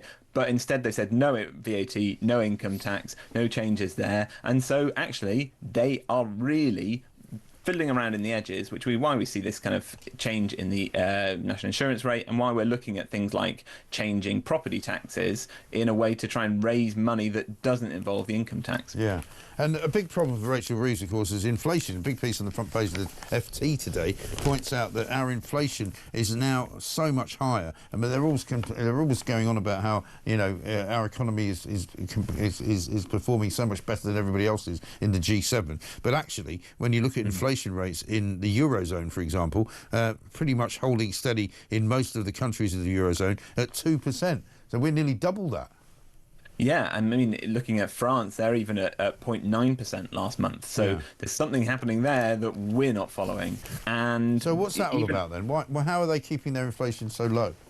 Well, so some of this it really will be because of that national insurance rate increase, the minimum wage. Some of it will be the packaging tax. The supermarkets are saying that, look, there's a new packaging tax coming on, which basically transfers the costs of recycling, the crisp packets and the pop bottles that we buy. It's transferring the cost of that from the councils onto the actual makers of the packaging. Now, that is quite good for us as council taxpayers, but it does mean that the price will be increased in those supermarkets. So a lot of this ends up being kind of like redistribution, effectively. It's a tax, and someone's got to pay it eventually. It does put incentives in the right place. Now, you've also got just things like chocolate, right?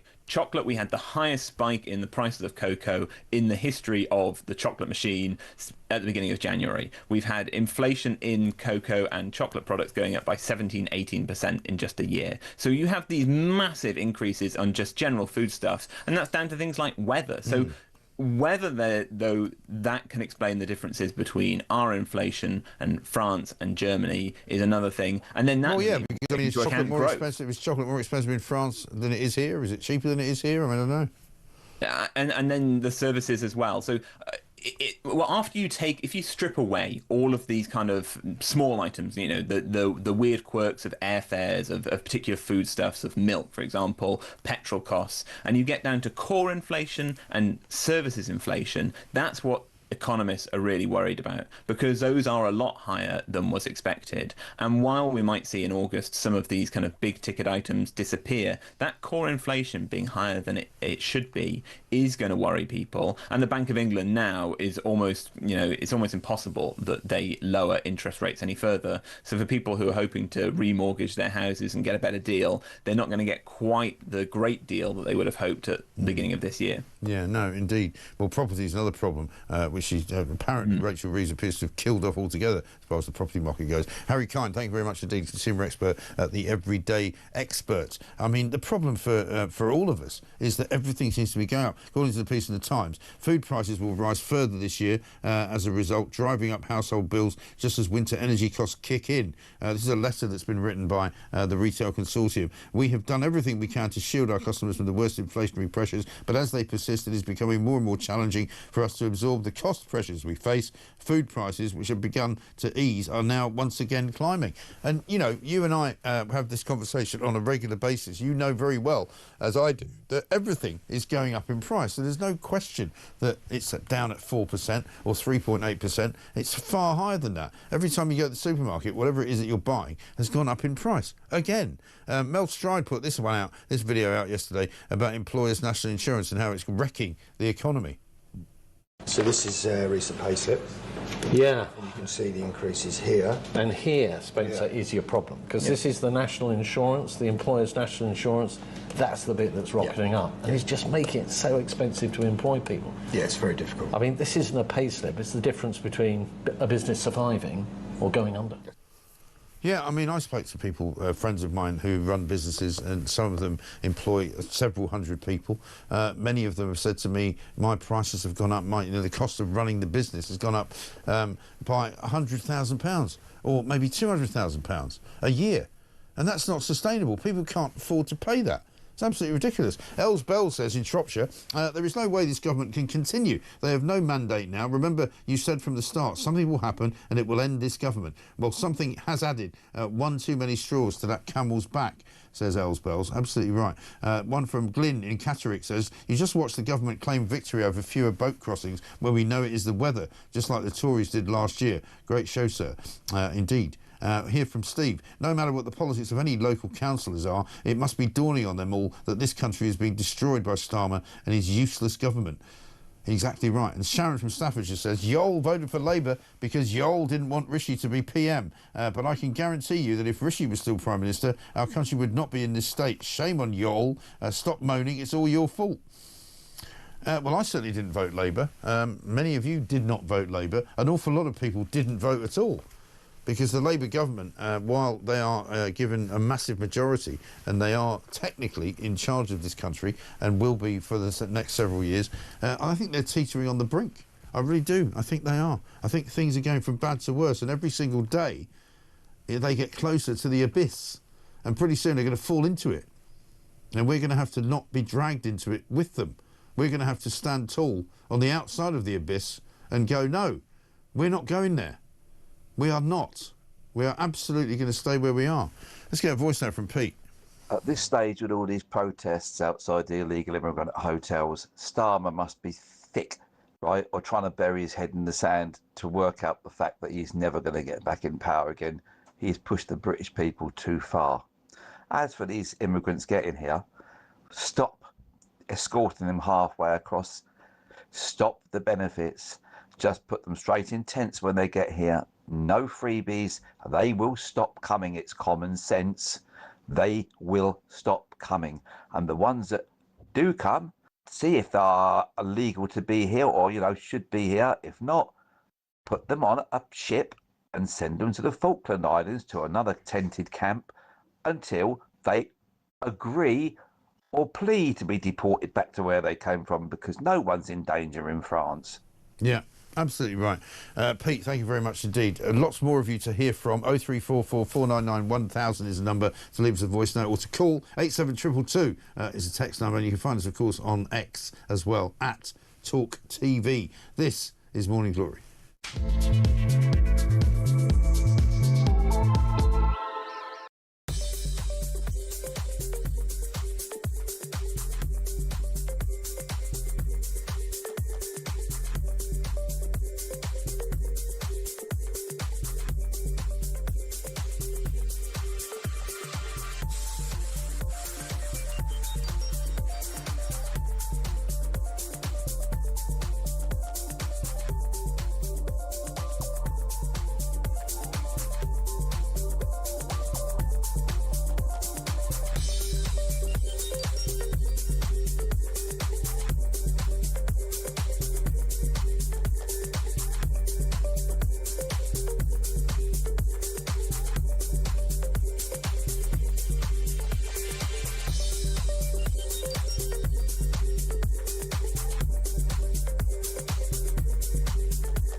Across the UK, on DAB+, on your smart speaker, on your smart TV, and on your side.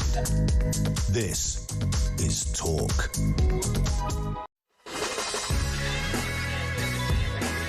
Welcome back to Morning Glory. I'm Mike Graham. This, of course, is the home of common sense. It's the one place to be to get the truth, the whole truth, and nothing but the truth. Stephen in Yorkshire says this: I work in permanent recruitment and I go back to work next week after my holiday. I'm dreading it as I know that my clients won't be hiring due to Rachel Reeves' policies. This last year has been terrible business-wise, and with all the tax-raising, kite-flying Labour are doing now, they're killing the economy and confidence once again. As everyone knows, it's going to be another horrendous budget in October. I've been in business 20 years and it's never been this bad.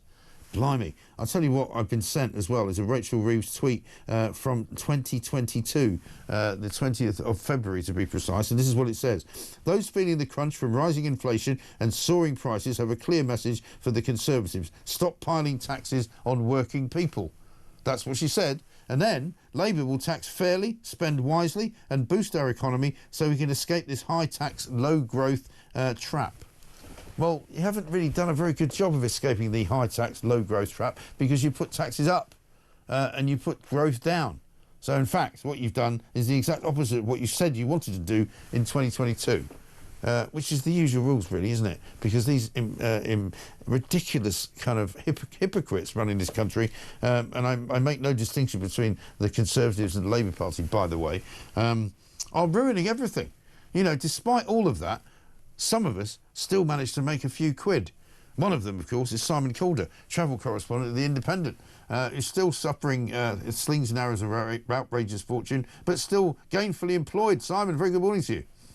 Good morning. Yes, against all the odds, Mike, but very good to listen and watch the programme this morning. And I'm afraid I have to be the voice of travel doom for anybody who's hoping to go anywhere over the bank holiday weekend, because it's not looking as though it's going to be terrific. Where would you like to start? You name a form of transport except possibly a hovercraft, and I will tell you what's going wrong with it. Yes. Well, I mean, I've noticed that there was some chaos in Scotland yesterday when the entire train ticketing situation seems to have fallen over. What happened there? Yeah, they had so every train operator now kind of depends on technology for selling tickets online, for selling tickets by machines at stations. Yes. And that all just went wrong. ScotRail blaming their supplier, or rather saying our supplier is trying to sort it out. But meanwhile, it was fairly chaotic. And it wasn't just north of the border, because in northwest England, there was a theft of signalling cables between Wigan and Preston, and that caused dozens of cancellations, tens of thousands of passengers left out of position. And we've got more this morning in the St Helens area of Lancashire, more signalling cables stolen and more people unable to get to Who's work. nicking the signalling cables, and what are they doing with them? They're selling it because it's copper, high value commodity, and well, clearly they think it is worth the risk involved, and also it's worth the disruption they will cause. Yeah, but who's in order buying to make the a few copper, though? quid. I mean, if somebody came to me and said, you fancy some copper wiring, I would say, no thanks, I don't really need it. Who's buying it? Well, that is exactly, Mike, what the government is trying to sort out in terms of if you are a scrap metal dealer, you have to demonstrate that you know the source of this scrap metal. Right. And, we got all this really nice copper cable. Where did you? I found it. Yeah, I found it lying by the work. Aviva West Coast main line. Yes, but it might simply be that they are exporting this as, of course, they are lots of people whose phones get nicked. Yes. So it's whichever way you look, things aren't great. But look, we'll struggle by. We have done, and people will emerge from this bank holiday weekend out the other side. I hope. Yes, absolutely right. Now, I know that it's only Thursday, but basically I'm assuming that the road chaos will begin today, will it? A little bit. Tomorrow, I think, is going to be the worst day. The reason for that is that we will have the normal business and commuter traffic mingling with 3 million getaway journeys, according to the RAC. On top of that, there's the maximum number of holiday journeys is going to be on Saturday, 3.4 million, but you won't have all the usual trucks and commuter cars as well. Sunday is going to be the day, if you want to make a great drive, the RAC says things will be smooth running on the motorways, and then on Monday it will get trickier. And I can give you, Mike, the motorways where you're going to see the biggest problems. Yes, go on. It's the M20 between the M25 really? and Maidstone, which it doesn't often feature. By the way, if you are lucky enough to be listening and watching in Europe now, and you're driving back, you're going back via Calais, watch out for that Saturday, Sunday, Monday. Going to be very long queues because you've got to go through French passport control, get your passport checked and stamped, and then through the UK border while you're still in French territory. And last August bank holiday, we saw lots of queues building up. And then if you're staying in this country, it's the good old M5 the M5's southbound, always bad, isn't it? Between kind of Bristol, the M4 junction, down to Bridgewater, particularly bad, but also slow all the way into Devon. Right. Anything terrible going on? Like, are there any sort of air traffic control strikes or any sort of, rail strikes planned anywhere on the Eurostar or anything? Right, okay. I'm afraid rail strikes is what's going to get the highest number of people who are using public transport. You and I, just over a year ago, were talking about how peace had broken out across the railways. Everything was sweetness and light, and ASLEF and the RMT unions were therefore going to be happy for forever. But, well, they're not, surprisingly enough. Cross-country, and this is the really important intercity train operator that operates everywhere from Aberdeen, Glasgow, Edinburgh, all the way down to via the hub in Birmingham, New Street, down to the south coast and as far as Penzance. They have a strike, which means that there will be no trains at all anywhere on their network on Saturday. Really? Sunday, they're not on strike, but there's going to be large-scale cancellations anyway. And then on Monday, there's going to be a very limited service on the kind of core routes, which will be basically kind of York to Bristol, that sort of thing. So if you're on that one, then watch out for that. Yeah. And then the East Coast Main Line, which is absolutely the kind of flagship route of the UK, that's going to be closed between London King's Cross and Peterborough, and that means rail replacement buses. You'll get as far as Peterborough as you travel down from Yorkshire, Northeast England, Scotland, and you will be invited to step aboard a bus which will take you to Bedford, and there you can hop on a train to London St Pancras International. So a bit glum there. And then Birmingham International to Birmingham New Street, that line is closing. You might think, well, that can't be very far.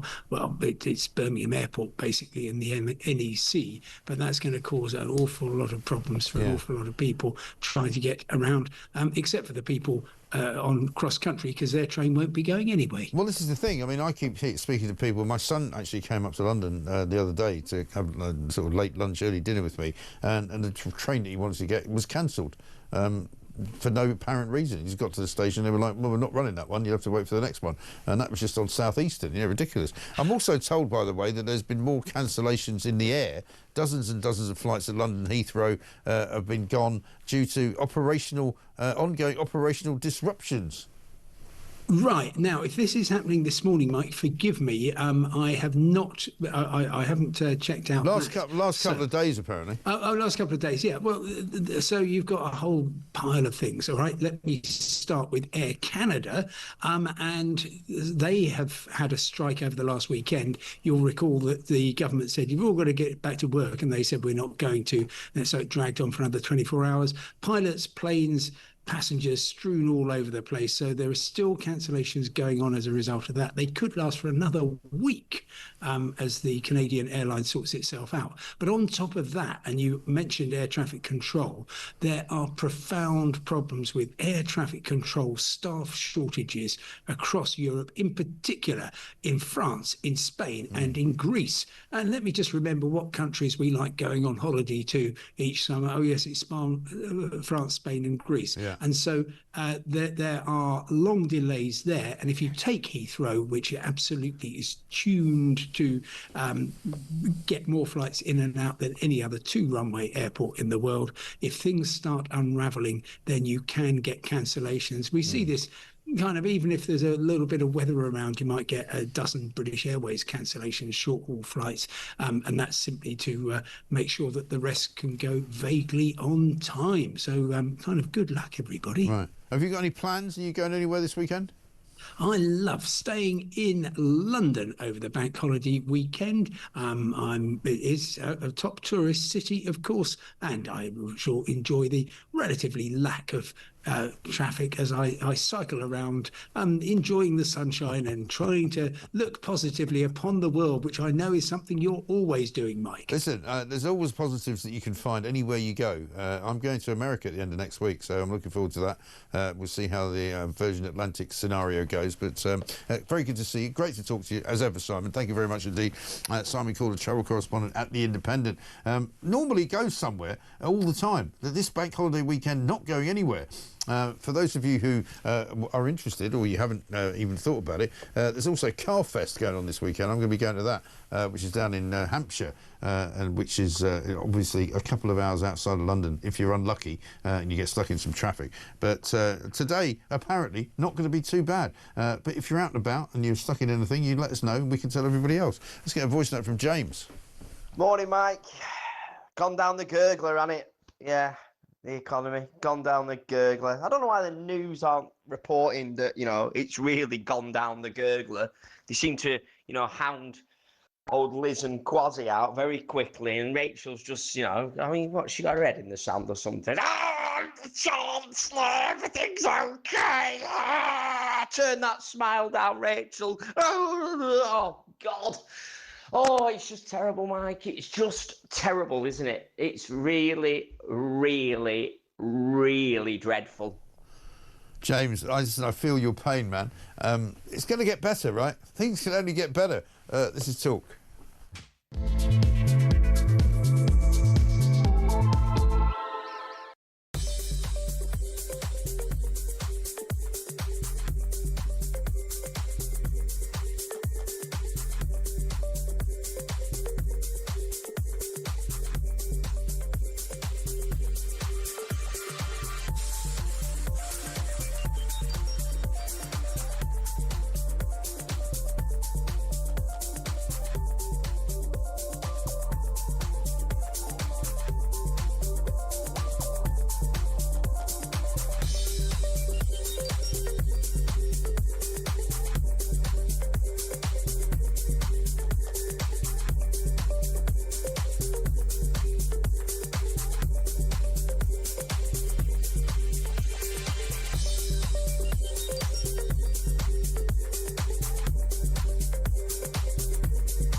They're going to tax you on buying the property, tax you on selling the property. What it will do will freeze the property market up. It will freeze it up completely. It will stop people wanting to buy a property, and it will also, people like me and many others, it will drive or force us out of the UK even more. If you're thinking of leaving the UK, sell your house now before she brings it in, because she will bring this in very quickly. It's another way of robbing working class people.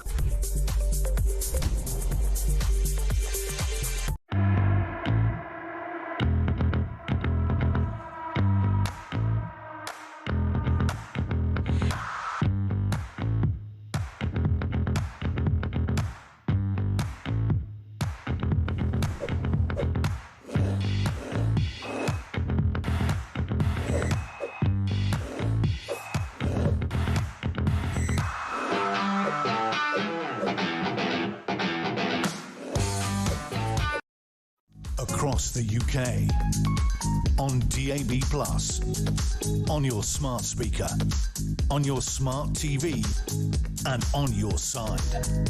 This is Talk.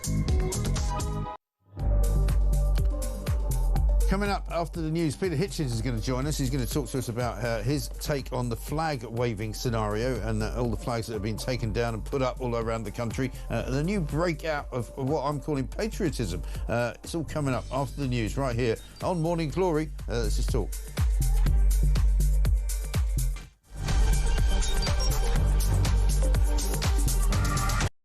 How much, ladies and gentlemen, are fish and chips where you come from? We'll go to Jason in Crewe. Jason from Crewe, fish, chips and peas, £7.50. It's the best chippy in England. Janice in Leeds, go. Regarding fish and chips in Leeds, it's between £9.50 and £12.75. Whitby, how much is fish and chips? 3 of us, fish, chips, peas, I think one of us carry sauce, 3 cans of pop, just short of 70 quid. £70? That's 23 quid a head, man. Even my maths does that. Very quickly, a voice note. Campbell in Scotland, go. Up here in Banff in the northeast of Scotland, we can get a fillet and a half of haddock with a regular chips for £8 and 10p, and it's by far and away one of the best chippies I've ever had. Kenneth in Surrey, fish and chips, go. Fish and chips in Ascot, about half a mile from where you used to live, will cost you £12.60. Great show. Keep up the good work. That's why I moved, because you were living there. When was the last time you had fish and chips? Couple of weeks ago. How much? Where'd you get it from? I think it was about 40 quid. It was in the Ivy. Honestly, you really are. For any of you who think he's a man of the people, I nearly said you're a... Keeping it real.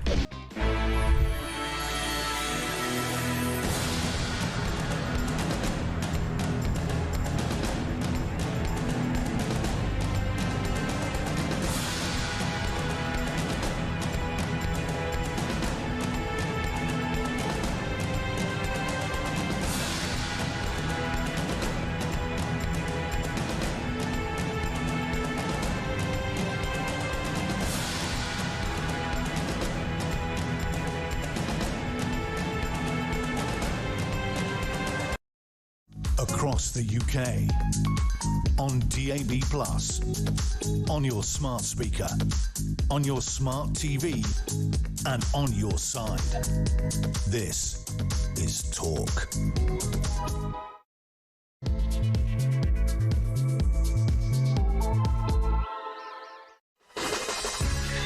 Welcome back to Morning Glory. Coming up for 3 minutes past 8. It is, of course, Thursday, the 21st of August, and we are hurtling towards a bank holiday weekend, which you just heard from Simon Calder.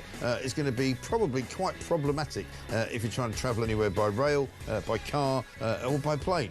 Best thing to do is probably not to go anywhere at all, or at least not very far. so that you can probably walk backwards if you have to get stuck anywhere, unfortunately. Coming up in this hour, we're going to be talking about a great many things. The big story on the front pages this morning, mostly about migrant hotels. It looks as though Labour councils are now exploring migrant hotel legal action in the wake of the decision made, of course, by the High Court about Epping and the Bell Hotel, which is now going to have to kick out all of the migrants and move them somewhere else. Nobody knows where. According to the Times front page, Labour councillors are among dozens throughout the country poised to begin legal action to shut migrant hotels after a key High Court ruling. The front page of The Sun says no vacancies. Neil Point, basically, Prime Minister Sir Keir Starmer is facing the humiliation of Labour councillors revolting against his own government's loathed migrant hotel policy. Still nothing from Yvette Cooper on the gangs smashing them or otherwise, or inviting them into the country. There's been a bit of a pause in the numbers coming over the channel in the last few days because the weather has been in the wrong direction, effectively. The wind apparently is blowing in an easterly direction, which makes it more difficult for anybody to make the crossing. Everybody else is talking about Labour councils going after the same Epping decision and basically trying to completely undo the migrant policy that this government has been carrying out in plans with the Tory party, who did it for like the best part of the last 5 years. Front page of the Daily Telegraph, we're going to talk to Peter Hitchens about this. The state has failed white working class pupils, according to Bridget Phillipson, one of the more, shall we say, seriously ideological ministers in the cabinet. She is the Secretary of State for Education, of course. She says the demographic has been let down and said the UK's productivity was suffering as a result. Ahead of the GCSE results, which are coming out today, Bridget Phillipson warns that 4/5 of children from white working class backgrounds are going to fall short in the English and math skills required to get on in life. Well, whose fault is that then? Anybody? Answers on a postcard, 0344 499 1000. Meanwhile, Rachel Reeves is being warned that new taxes, if she brings them in, will hit living standards. The retail consortium, which includes groups such as Tesco, Sainsbury's, John Lewis, Boots, and other big retailers, are saying, please don't put any more taxes on the country, because we are already suffering. Inflation is higher, more than twice as high as it is in other countries in Europe, and it's all going to hell in a handcart. 0344 499 1000. This, of course, is Morning Glory. Let's get it on.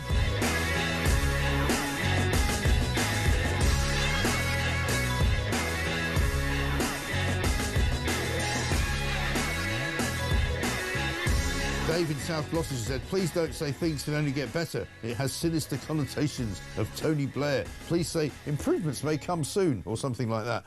OK, then. It doesn't make sense for a good song, though, does it? Let's get a voice note from Jason. Morning, Mike. It's Jason here from Lincoln. Loving the show, as always. I think this whole migrant situation is just an absolute farce. How is it that we have to accept migrants coming in from France, but the French government won't accept them in return? Why are we not doing the same? Why are we not saying no to France?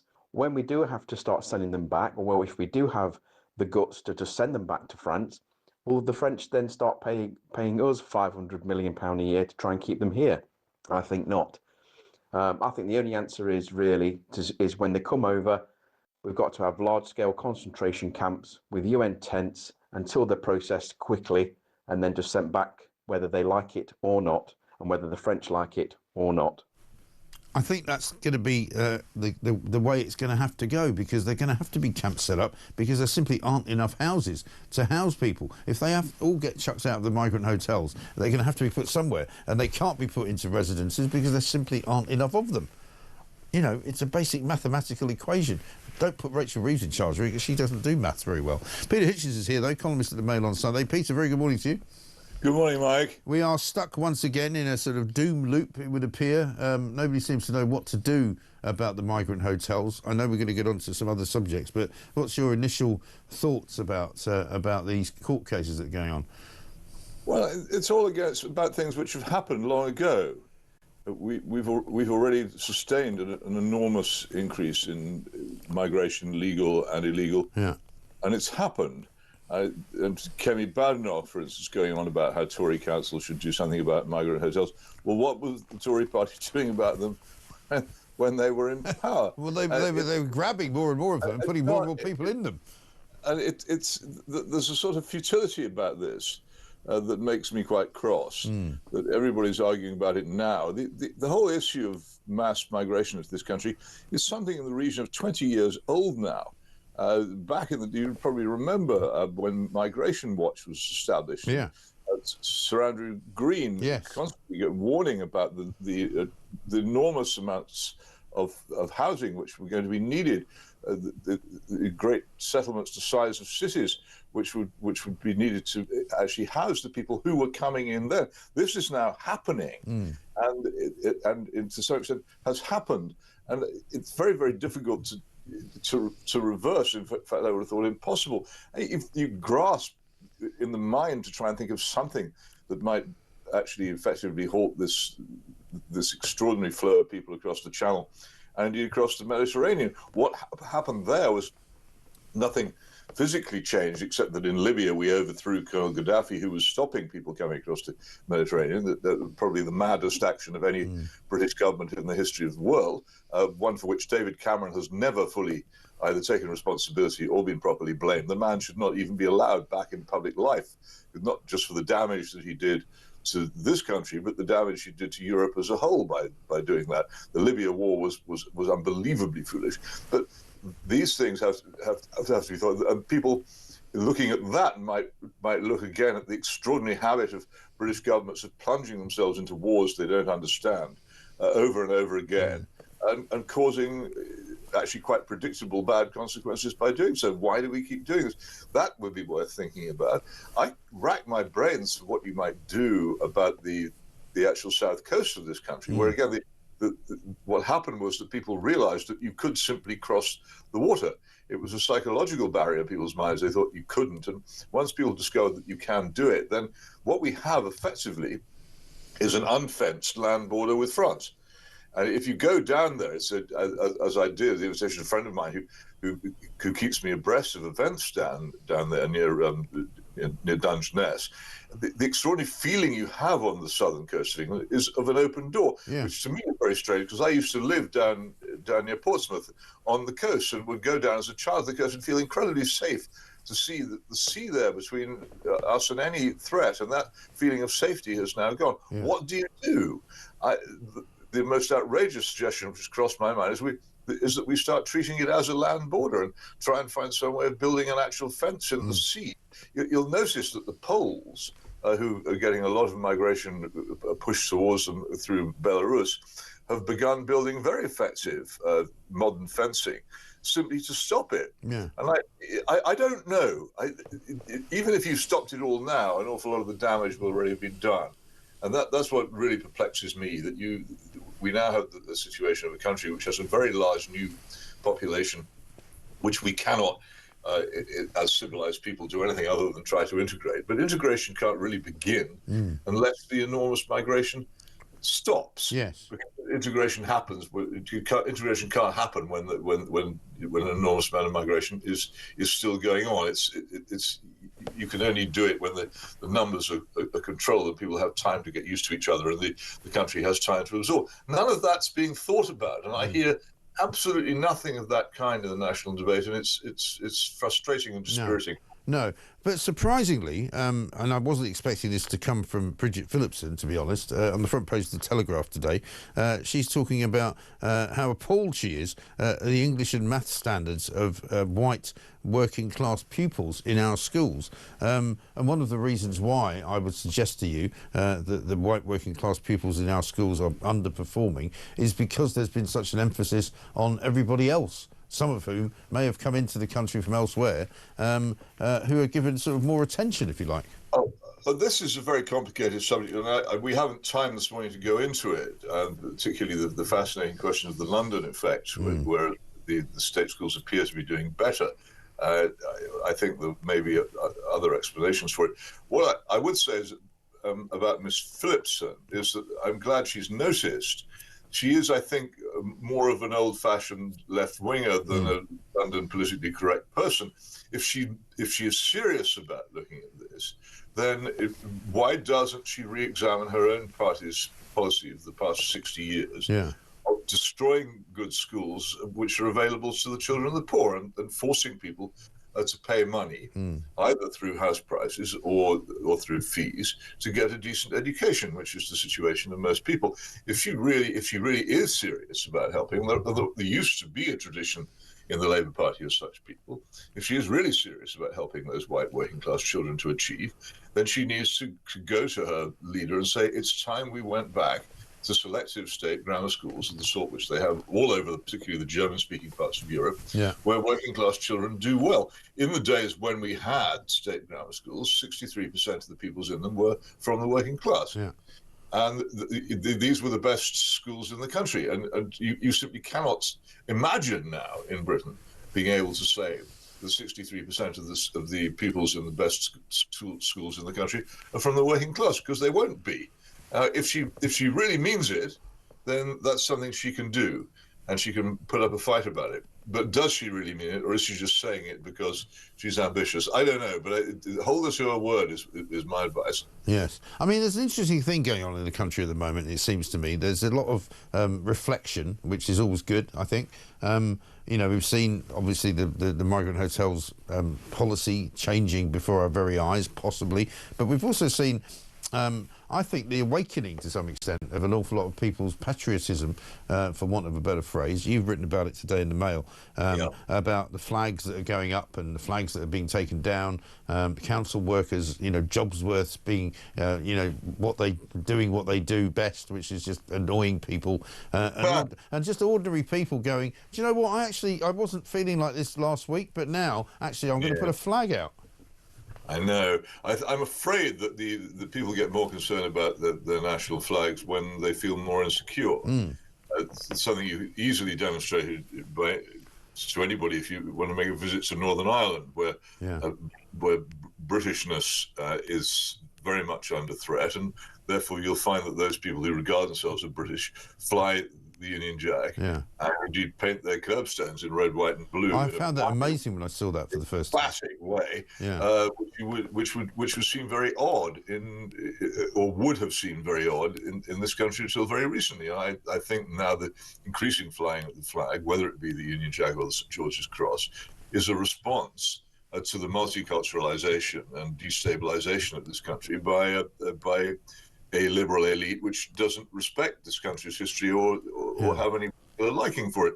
And it's not, I can completely understand why people do it. I also know, just as you do, why local authorities, which have been one of the main bodies taken over by the Euro-communist movement, are so anxious to fight against it when it happens.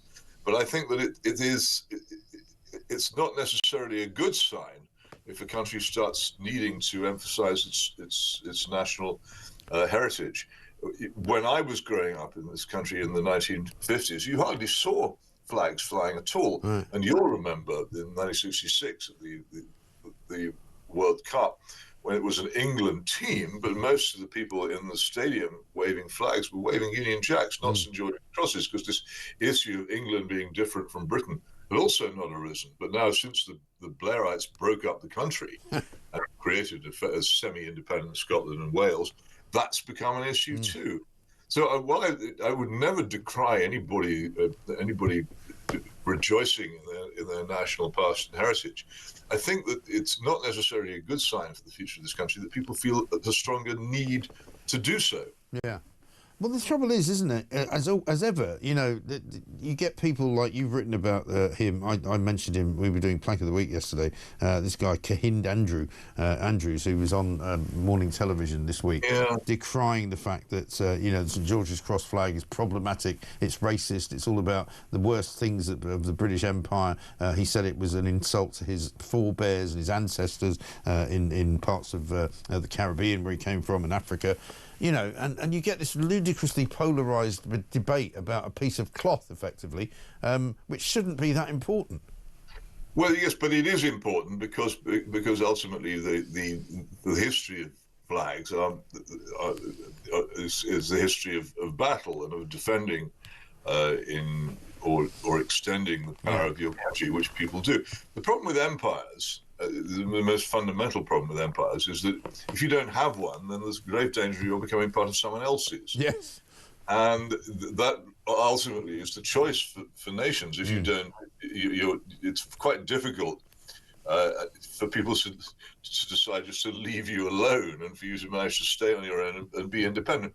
Even once this country had come out of the European Union, people suddenly discovered just how many international agreements and treaties prevented the government from doing all kinds of things which we would otherwise have wanted it to do.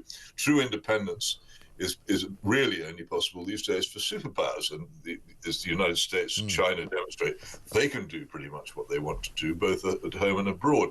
We can't, and it's nobody could ever say that the British Empire was perfect or a wonderful institution or that everything that it did was good, because it simply wouldn't be true. On the other hand, a lot of what it did do was good, and compared with some other empires, just ask yourself a simple question: would you rather be ruled by the British Empire or the Russian Empire? And the answer comes back pretty quickly. There is a difference between empires. People just need to distinguish on this subject a bit. I don't mind people complaining about the bad things the British Empire did. I think it's right that we should be aware that we weren't always totally perfect, and we aren't now. But that doesn't mean that this country should be dissolved and cease to exist. Well, no. I mean, one of the things that... What a lot of people would like to see, I'm afraid. Well, one of the things that I found very sort of fascinating and sort of pressing was during the whole debate in 2019 about the European Union. And when you would go down to Westminster, there would be these ridiculous demonstrations going on. And on the one side of the aisle were all the people waving European flags, which they seemed to think was a flag of a country when it actually wasn't. It was a flag of a sort of composite, idea that was the European Union. And then on the other side you'd have people waving the Union Jack, and it became the EU flag suddenly became a big thing, didn't it? Well, it does represent a different way of running countries in the world to ours, and that's what a lot of left-wing people in this country like about it. Yeah. They don't really like the ancient systems of this country. The sovereignty of our elected parliament is something they particularly dislike and want to get rid of, and they don't like the fact that because we've been separate from the European continent for so many centuries, we have different types of law and different attitudes towards all kinds of other things. They would much prefer this country to be more like France or the Netherlands and less like Britain. That's been the great struggle. One of the reasons why we've had so much migration into this country, in my view, is because left-wing people reckon that large-scale migration will change the country irrevocably into somewhere else.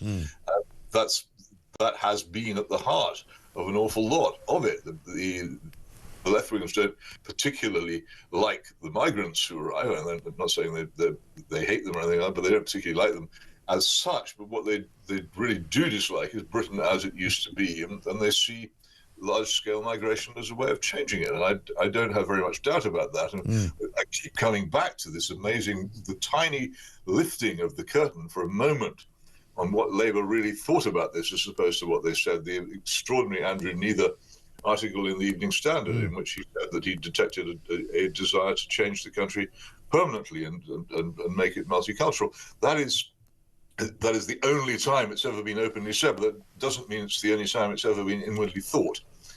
No, exactly right.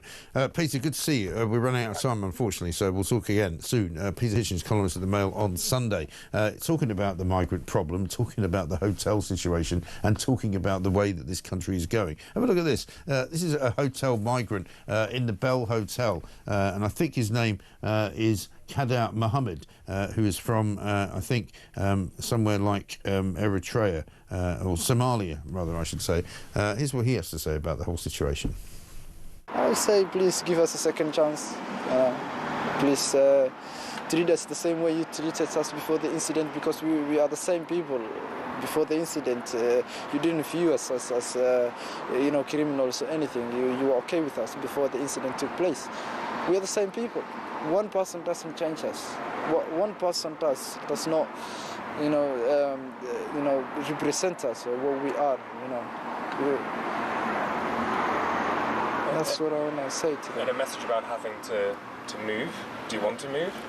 Please, I say, please don't move us, because if you move us, everyone else will want to do the same to us. The thing about that interview is that it was done on ITV. He's on the front page of the Daily Mirror as well, saying we don't want to live like this. The problem is with the journalism in this country is nobody's asking the right question. What's he actually doing here? Who is this guy, right? What does he want? He's from Somalia. Kader Mohammed told of his anguish yesterday. But why is he here? And what does he want? And what is the point of it all? Let's get a voice note from Adrian. Hi Mike, great show. It's Adrian from East Sussex. Can someone start to actually sniff and smell the roses? It's clear what they're going to do. They're going to put these people in houses. So local authorities, that's what's going to happen, because that's the only solution, unless they change the laws, get rid of the ECHR, get rid of the Human Rights Act. And they're not going to do that because they're wedded to it. Adrian, thank you very much indeed. Well, it's not the only solution. The other solution is to deport them. And that's what I think they need to do, because there's not enough houses. There's not enough buildings. There's not enough rooms. There's not enough spaces in this country to put all these people in. That's why they put them in hotels in the first place. We'll come back to this and have more discussion on it coming up very shortly. Coming up next, though, we're going to be speaking to the man who's written the page 10 this morning in the Sun, and that's Ross Clark. Labour's tax bombshell. How much worse is it going to get?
This is a kind of retribution through the back door, rather like devolution was, to try and break Britain up into regions, or break England up into regions, if you like, and effectively promote the Scottish flag, promote the Welsh flag, and denigrate the St George's Cross, which is why I'm so keen that we do start to fly the St George's Cross. I'm going to buy a flagpole and start flying one from the end of my drive. I think it's time. Good man.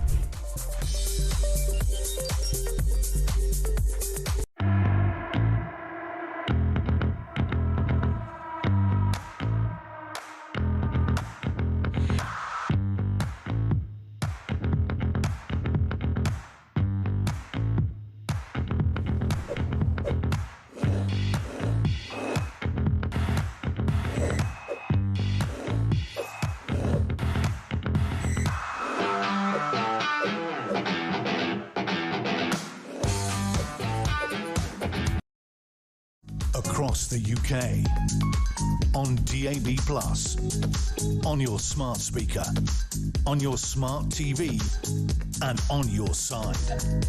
This is Talk. Welcome back to Morning Glory. 27 minutes past 8. We are nearly into the final hour of the show. Incredibly, we're here till 10 o'clock, of course. Kevin O'Sullivan will be in for Julie Hartley-Brewer.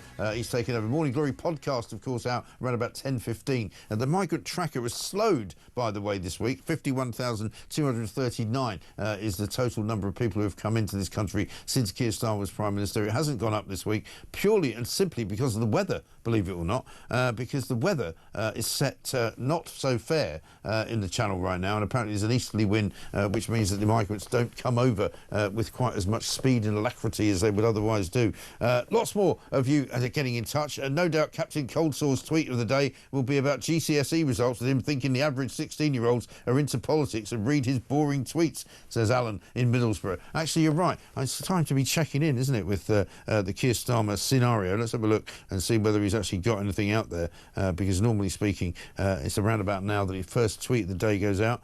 Oh, here it is. Yes, absolutely right. 27 minutes ago, to everyone receiving their results today, a huge congratulations. You should be proud of all you've achieved, even if you failed. My government will ensure that your future is shaped by your talent and ambition, not your background. Huh? What do you mean? What's he talking about? I must get this cold sore fixed. He's supposed to be on holiday, the plank. Anyway, let's talk to Ross Clark, because nevertheless, whatever, if ever, happens between Keir Starmer and GCSE school leavers, basically capital gains tax on the sale of your main residence and a new kind of council tax is basically going to ruin the property market in this country. It's going to kill off all property sales. And according to Ross Clark, it's the same mentality that saw the Bolsheviks blame the middle classes for every single thing that went wrong in their country. Ross, a very good morning to you. Good morning, Mike. It goes from bad to worse, this. Every day I wake up and think, surely this government can't get any worse. And sure enough, it absolutely does. Yes, yeah, I mean, the Labour Party, Labour government's actually brimming with ideas. You can't say it's not brimming with ideas, but unfortunately, every single one of them seems to revolve around how it can new taxes, new ways of extracting money from us. And I think Rachel Reeves's game here is quite clear. She's going to, between now and the budget, she's going to float ideas for so many taxes that sort of when the budget day comes, we'll all be pathetically grateful that she's only actually introduced some of them and not all of them. Exactly. I mean, this property tax idea seems to be, as usual with all of their tax ideas, slightly vague and slightly unclear as to how they would make it work. It would appear to be a kind of two-tier system, you won't be surprised to know. Below 500,000, you get one level of tax. Above 500,000, if you've got a house worth that, you get a different level of tax. And it will be to replace the council tax, but it will be almost like a sales tax without you having to sell the place.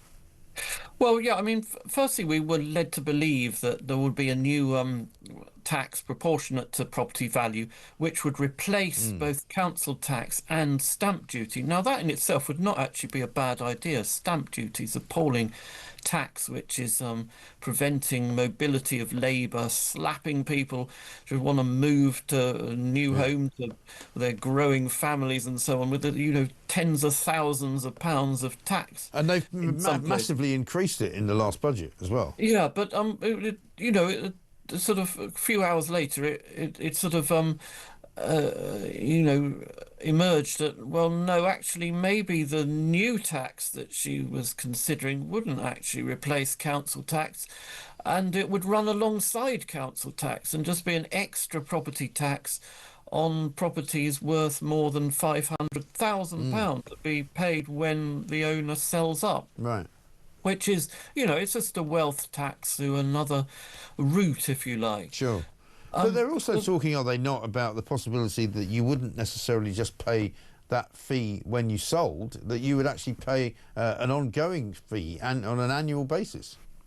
Yes, well, there's two parts. I mean, what Rachel Reeves seemed to be drawing on was a proposal that was made by actually a centre-right think tank, Onward, last year, which proposed sort of two taxes, a tax on property values up to £500,000, which would go to local government, and then a tax on properties, extra tax on properties over 500,000, which would go to the national government. Right. But as is the way with Labour, they seem to have taken this idea, but instead of using it to replace existing taxes, they seem to be contemplating it imposing on top of existing taxes. But not only that, and then yesterday it emerged that Reeves seems to be thinking of removing the exemption from capital gains tax on main homes or higher value main homes.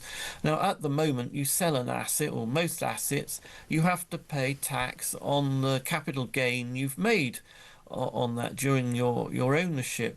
But main homes are a big exemption to this. So, for example, you might have bought a house 20 years ago for 500,000. It's now worth 1.5 million. You've made a capital gain of £1 million.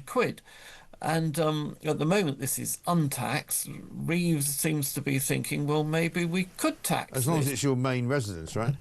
Well, I mean, you pay capital gains tax on investment properties and second homes anyway. Yeah. So, it would just be the existing exemption on main homes that would go. But she doesn't seem to have thought through the consequences of this. One thing, it would make the housing crisis worse because it would discourage people from downsizing. If you had to pay 24% is the capital gains tax rate. So, I mean, the example I just gave, you made £1 million capital gain. If you have to pay £240,000 tax to the government to sell your house, you're not going to sell your house, are you? You're just going to stay in it. Well, that's the thing, and that's the effect that all of her changes to the tax regime so far has been the same, because people have just decided we're not going to do that. We're going to get around it in some way, shape or form, and we're just simply not going to play ball. And so, as a result, the housing market has already been killed off. I mean, I was talking to somebody yesterday who put a house on the market some months ago, and it's it's not a particularly cheap house, but it's it's a place that you would expect people to snap up. And he said he's had literally no inquiries whatsoever, like zero, nada, nothing. Yes, well, I mean, because the stamp duty is putting people off as well. The stamp duty is a huge disincentive to move, and Rachel Reeves in the last budget slipped through with this sort of extra 2% surcharge for people buying additional properties, investment properties or second homes, which, maybe people say there's an argument for that to discourage people from buying second homes from under the noses of people who'd like to just a main home, but what she's done is sort of killed off the market, and it's made that taxing second home buyers out the market in a few areas has not helped the greater number of first-time buyers over because most parts of the country there are not very many second home buyers anyway. No. So that's achieved nothing really other than to damage the housing market in those few areas which are sort of dominated by but as we go through towards the budget in November, it seems as though Rachel Reeves has got less and less room for manoeuvre, doesn't it?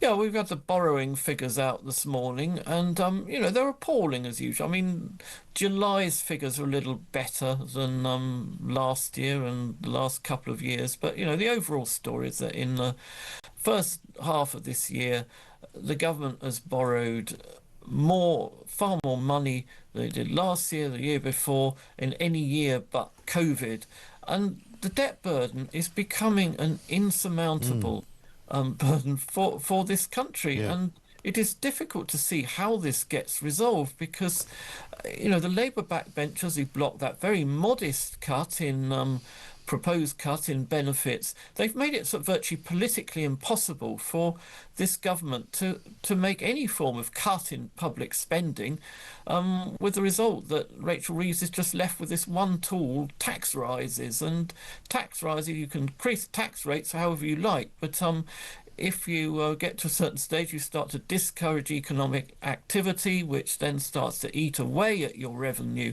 So, this could end very, very horribly. We know what happened under Liz Truss. It seems increasingly to me that could just be the rehearsal for a Well, much quite. bigger fiscal crisis down the road. Exactly right.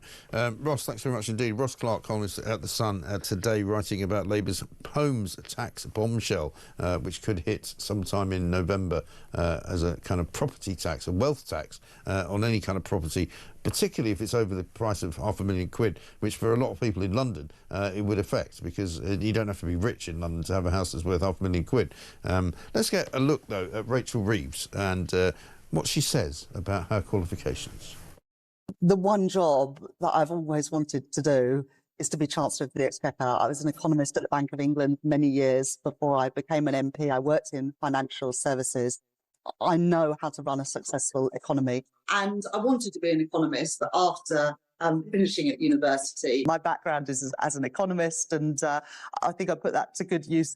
As a young economist at the Bank of England, I was seconded to the British Embassy here. But it also made me reflect that in all my time working as an economist at the bank and in the private sector, I spent the best part of a decade as an economist at the Bank of England. I started my career as an economist at the bank. You know, I started my career as an economist at the Bank of England.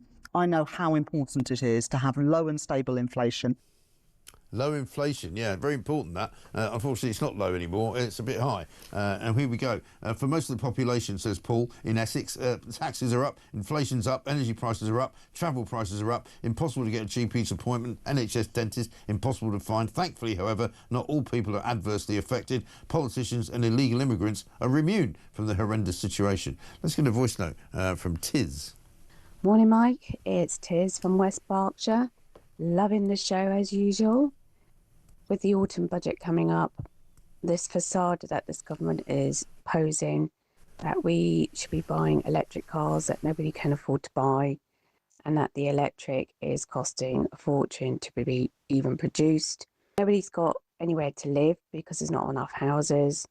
Inflation rate is through the roof. We are struggling, and we're also hurtling to something quite catastrophic. I think there's going to be more of a housing crisis.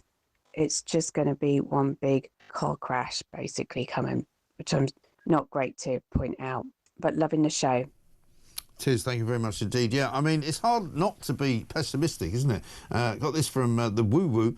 Mike, with higher inflation, just wait until the triple lock kicks in. The state pension increase, CPI or wage growth will put a hole the size of the Milky Way in poor Rachel's deficit. The pay rounds next March will be the coup d'etat. I mean, it's hard. It's really hard not to be pessimistic, isn't it? But we've got to try and continue to be cheerful. Reasons to be cheerful. Are there any reasons to be cheerful? I don't know. We've got Gaff Prone Friday coming tomorrow. I suppose that's good. There's a bank holiday weekend coming up. If you're travelling anywhere, that'll be a nightmare. If these hotels are contracted to the government for 3 years, why not let our servicemen and women use them, says Bill from Thailand. Well, that's a good idea. A friend of mine is a refrigeration engineer. Well, I think we've done that one. Morning, Mike. Could the residents of Birmingham not disguise their rubbish in a St George's bin and put them in a bin bag with a St George's cross on them? Maybe then they will be removed, says Dave. Yeah, very possibly so. Coming next at 8:40, we're going to be talking to Norman Brennan, former police officer. Faith in the police has hit an all-time low, believe it or not. This is Talk.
across the UK.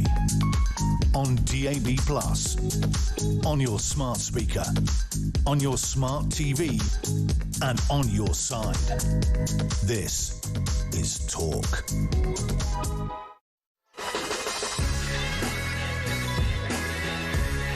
Welcome back to Morning Glory. Clive says this, Mike, capital gains on your main property. Would you be able to claim back in tax all that you spent to improve the property?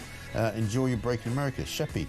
I don't know is the straight answer to that. I mean, obviously, this is going to be something we're going to talk about a lot between now and November, because if they are going to change the rules on council tax, if they are going to completely overhaul the system, which a lot of people think should be overhauled, is this the right way to do it?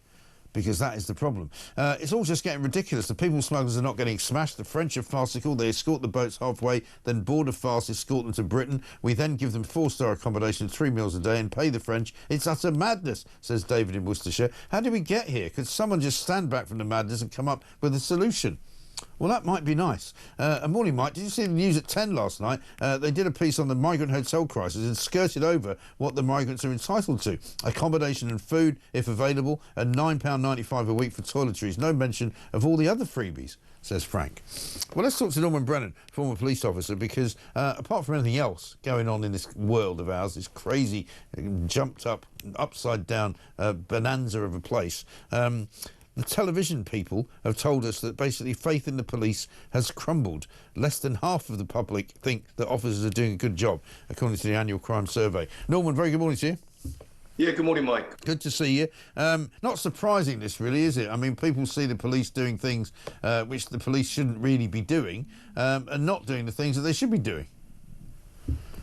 Well, we seem to hear about all the bad things the police do, and we don't hear about the good things they do. And the reason we don't hear about the good things is that the good things are obviously not a good story. But what is a dismal story is that only 11% of the public say they see a police officer in a week. That's down from 29% a decade ago. 51% of victims are pleased with the police investigation into their crimes, but most victims don't report the crimes anymore, and 49% believe the police are doing a good job, down 75% from a decade ago. So these are dismal because a decade ago they were falling from a decade before. Yeah. So these are dreadful figures. And the caveat to all of this is, where did it all start, Mike? And it started under David Cameron and Theresa May when they crippled British policing. They reduced the police numbers by up to 22,000. That's frontline officers. Tens of thousands of backroom staff were also lost. So you had fewer police officers doing more with less, plus backfilling. And the answer, which all the public, I'm sure, have got, well, no, we know the question, what went wrong, is that the streets were handed over to the criminal element, and the police have sadly never regained them from back in the Theresa May day. Yes, and that is the problem, isn't it? Because we also see on the migrant hotel front, for example, police parading themselves outside hotels. And somebody said to me when they saw pictures of the Canary Wharf situation in Britannia, when the police were sort of running down the street and then, forming themselves into a kind of barrier between the people protesting and the hotel, people were saying they should be facing the other way. They should be trying to protect us from the migrants as opposed to the other way around. I don't disagree at all. I can assure you and the watchers and listeners to Talk TV that those police officers don't want to be there. Yeah. They're the people, like the public, that live in the community. They've got wives, husbands, families. They go to school in the local area. They shop in the local area. And these officers, Mike, they want to be on their own boroughs, policing their own areas, which are already beleaguered by low numbers. So when we go full circle and say, why are these statistics so bad? It's because we have no police officers on the streets. And since 2009, we are 18,000 frontline police officers short from the population growth. And to regain the streets, which I'm ashamedly admitted a few minutes ago that the police have lost, we would need another further 20,000 police officers. And what we've been given, or what the public have been given, is smoke and mirrors. The new government have said 13,000 new officers. They're not 13,000 new officers, Mike. They're 5,000 PCSOs, which many forces are getting rid of, 5,000 special constables, which are not full-time. They work 4 hours a week and they work for free. And the other 3,000 of the 13,000 the government have promised us are being taken, as I said, from beleaguered departments that are already short of officers to put them on the front line. And those 3,000, you are just not going to notice them. It will make no difference whatsoever to the dreadful statistics that were seen in the Mail and other papers yesterday. Yeah, absolutely right. Norman, we've got to run because we're short of time today. Thank you very much indeed. Norman Brennan, former police officer there, on the fact that the subject of the police in general is that people just don't have faith in them anymore. People don't trust them. People don't think they're doing a good job. Less than half of the people surveyed in the annual crime survey think the police are doing a good job. Reeve says Simon in Devon, inflation isn't yet in the double digits seen under the Tories, which means she's giving herself the headroom to see it get to 9.99%. Absolute planks. And Tracy in Staffordshire says, Mike, with all the shoplifting going on, I heard a figure of £3 billion a year. No wonder prices are going up. Another example of not dealing with a problem that causes a greater one, similar to more people in the country and rents going up. Simple, really, but beyond the political class. Yeah, absolutely right. Coming up, we're going to have a look at what's going on the pages of Sun Sport, and also we'll be finding out exactly what's going on with the fishing business in this country as well. This is Talk.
touch and they've got into government with no plan to deal with this, and we, the ordinary people, are suffering because of it, and it is unfair and not right. And I think also questions need to be asked was, if there was a possibility of an injunction, why has it taken till now, the 19th of August? Why wasn't the injunction done sooner? Why have these assaults and things allegedly had to happen for something to be done about it? Why wasn't this done sooner? The Conservative-led council should have acted on it sooner, and they haven't.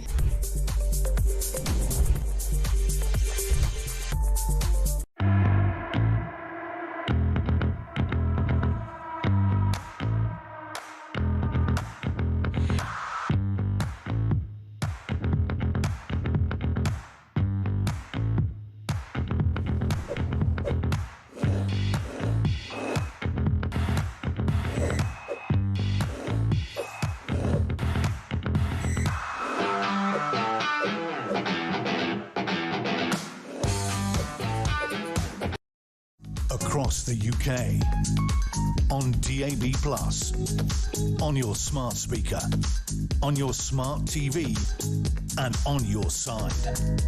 This is Talk. Welcome back to Morning Glory. It's coming up to 8:52, very nearly 80 minutes to 9. We're almost coming into the final hour of the show. Your friend's property issue happens to be the same for me. I've had my house on the market since March and not a sniff. I want to sell so I can sell around the world. The UK is a busted flush, says Mark from Bridgend. Yeah, well, fortunately, we've got the sport to keep us occupied and take our minds off things. And coming up, of course, this weekend, the second weekend of the Premier League, lots and lots of stories about transfers, lots and lots of stories about what's going on at the top and the bottom. Let's talk now to Tom Bartley, senior football writer at Sun Sport. It's 90 minutes in 90 seconds. 90 minutes in 90 seconds from the Sun. Tom, very good morning to you, sir. Morning, Mike. How are you? Yeah, very well indeed. Back page today, you got Alan Shearer saying that the situation in Newcastle is an effing mess. You can't disagree with that, really, can you? Let's kick off with that, shall we? No, you can't. It's obviously all surrounding Alexander Isak, this saga that has taken over the transfer season this summer. He is Newcastle's sort of prized asset. They rate him at sort of 150 million, but he wants to leave. He wants to go to Liverpool. Liverpool have had a 110 million pound bid turned down earlier this summer. It remains to be seen whether they come back in for him or not. But Isak definitely wants to go. He's effectively gone on strike, really, and we're waiting to see how this whole situation resolves. But Shearer, the latest sort of twist in this story, or the latest update in this story, is obviously club legend Alan Shearer taking aim really at the agent, saying that he should be sacked on the spot for giving Isak bad advice. Yes, and just sort of messing up the relations really between Newcastle and Liverpool as well. Yeah, potentially.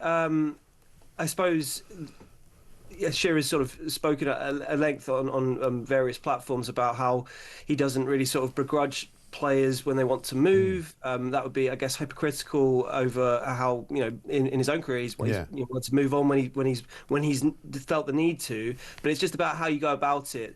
The fact that Isak's contracted at Newcastle for another 3 years and is effectively not willing to play. It's not just Isak he takes aim at. He also takes aim at Johan Visser at Brentford, who ironically Newcastle are trying to sign, who also is effectively down tools. And he just looks at it as the wrong way of going about it. And again, blaming the agent for bad advice. Yeah, and meanwhile, in North London, there's a bit of rivalry going on between Arsenal and Tottenham in pursuit of Crystal Palace's star and England player, Eberechi Eze.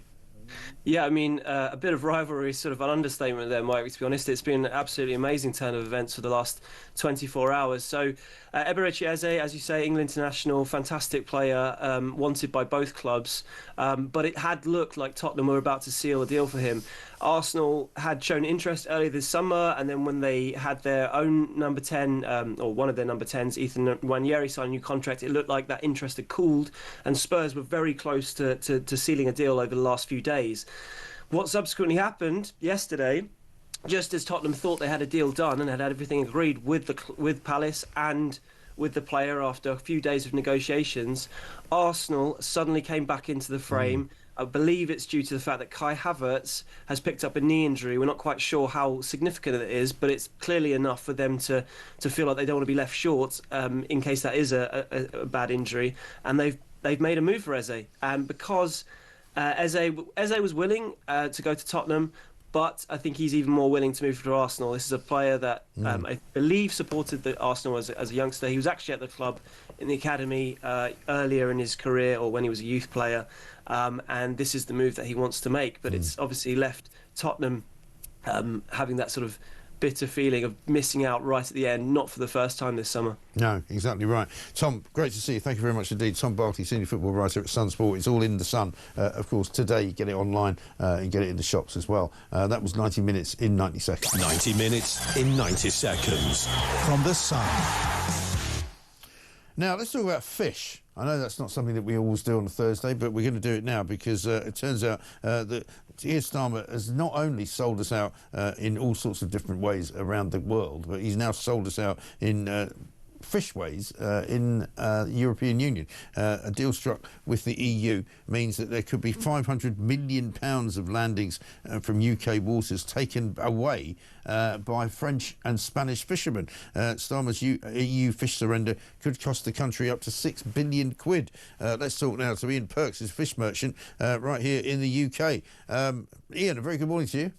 Yeah, good morning. So, we sort of knew that Starmer had done a bit of a stitch-up here, because for some reason he seems to be the worst negotiator in the history of negotiations. What's he done now? Well, you know, he's following on from Boris, really, and once again we get thrown under the bus. As I keep saying, we're a small pawn in a big game. But we keep getting brought to the forefront when this occurs as a to twist a few arms, to get a few deals. They'll involve the fishing industry, and then we all suffer. Right. And what is it that he's given them? What agreement has he made that's made it more difficult for you recently? Well, what he's done is he's extended it once again. You know, by the time we actually get our fishing back, I'll be long gone, because you know, we're coming to the end of certainly my career. Right. But this happened, you know, from Boris. You know, oh yeah, we're going to put this in place, and then actually we're going to have an extension. Now they've extended it even further. You know, I mean, I could bore you all day, but as we sit here now, there are 4 massive trawlers fishing just off here down in Tor Bay, sweeping the ocean. You know, one of these boats probably catches the same amount of fish as 20 of our day boat fishing boats, for example, here. Yeah. They're British registered with no British owners, no British crew. So it's just another scam that allows them to come fish in our waters. Right. So this has been going on forever.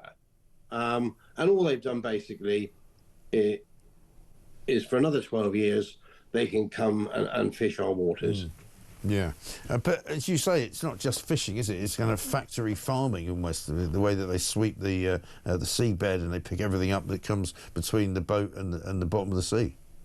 Yeah, of course they do. And what people are not aware of, that these trawls are massive. Yeah. I mean, they're the size of 2 or 3 football pitches. Right. They'll be catching dolphins and sharks and porpoises and seals and everything that they shouldn't be, because the vast size of the net.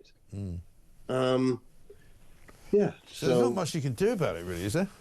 No, there's certainly nothing we can do about it. It's down to the government. But every time, as I said, we get thrown under the bus because he'll go and talk in Brussels and be told what he's going to do.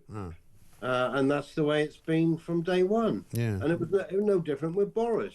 No. I know, it's shocking, isn't it? It's a terrible state of affairs. I mean, one of the great sort of national traditions in this country being sold down the river, literally into the sea. Ian, thanks very much for talking to us. Ian Perks there, fish merchant. He says it hasn't been much different ever since Boris Johnson was around. Morning, Mike. Listen to Simon Calder earlier on. It sounds like it's more difficult for us to get back into our own country than it is for the bleeding immigrants, says Brian in Worthing. And disappointed in Hampshire says, morning, Mike. The reason the working people and us pensioners are holding the country up is that all increased costs are passed down to them. Now they are letting people walk out of shops without paying, and those costs come back to us. Of course they do. Coming up in the next hour, we've got plenty to do. Mark Littlewood's here, Chris Philp as well. We'll ask him about the Migrant Hotel latest. This is Morning Glory, back after the news.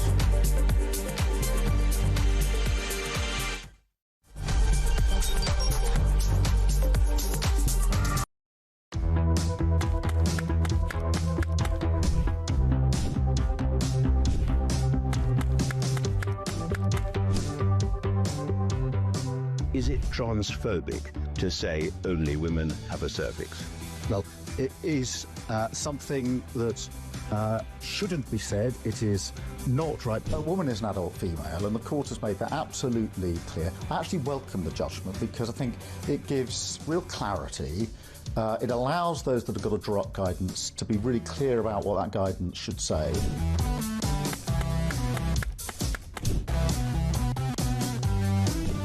If you want to fight for Remain, vote Labour. Now, there are some who say we don't need Brexit to work. We need to reverse it. I couldn't disagree more.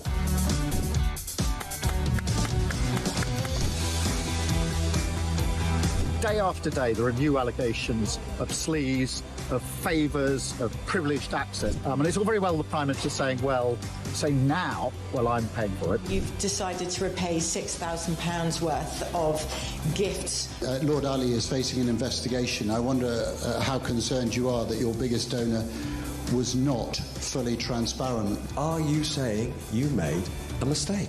It was right for me to make those repayments. Thank you.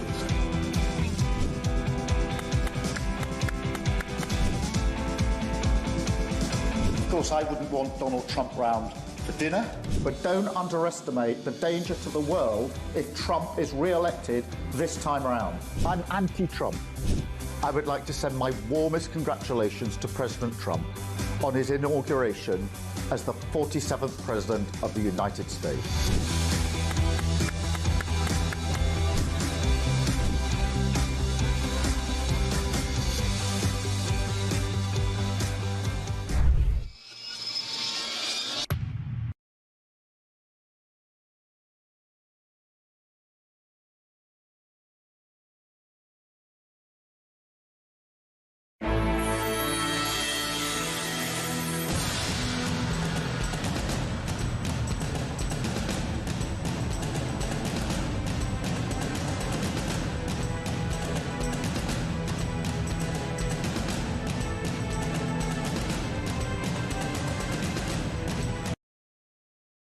Across the UK, on DAB+, on your smart speaker, on your smart TV, and on your side.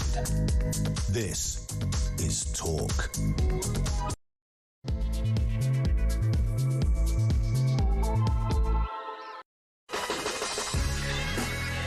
Welcome back to Morning Glory. Coming up to 4 minutes past 9. I'm Mike Graham with you all the way through until 10 o'clock. Of course, Kevin O'Sullivan in for Julie Hartley-Brewer a little bit later on. He'll be here just before 10 o'clock. The big stories on the front pages this morning, very much all about the migrant hotels. Chris Philp, the Shadow Home Secretary, is going to join us live from College Green. We'll get his take on what Kemi Badenoch has said, which is basically that all Tory councils around the country should follow suit with Epping and sue the government and shut down all the migrant hotels, so that therefore all the migrants get kicked out of the hotels and have to get moved along somewhere else.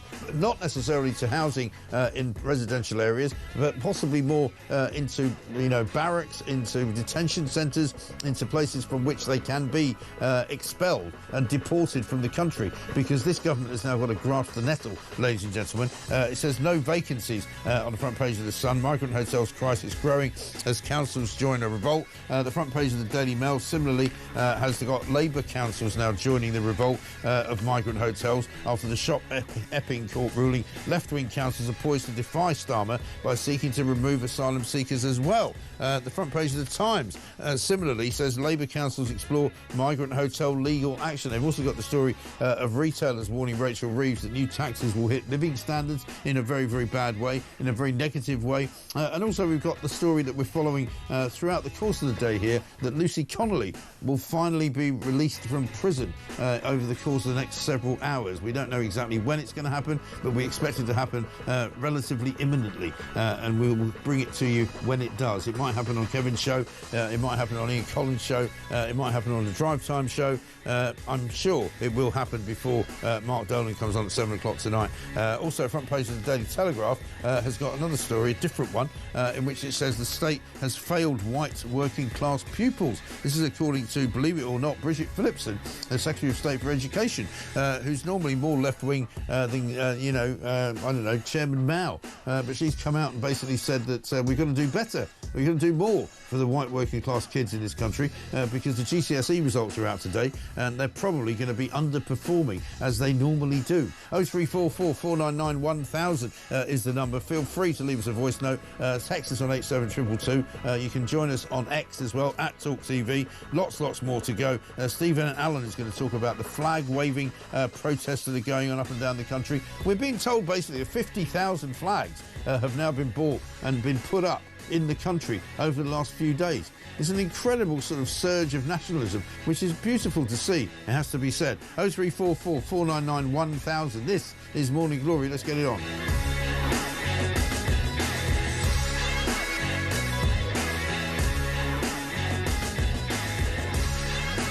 Now, the government has been scrambling around, not really seemingly knowing what to say about this migrant situation, not knowing really what to say about the Epping victory as well by the council there against the government, against the Home Office. We're going to talk to Mark Littlewood in a minute about that, but let's get first a voice note from Matt.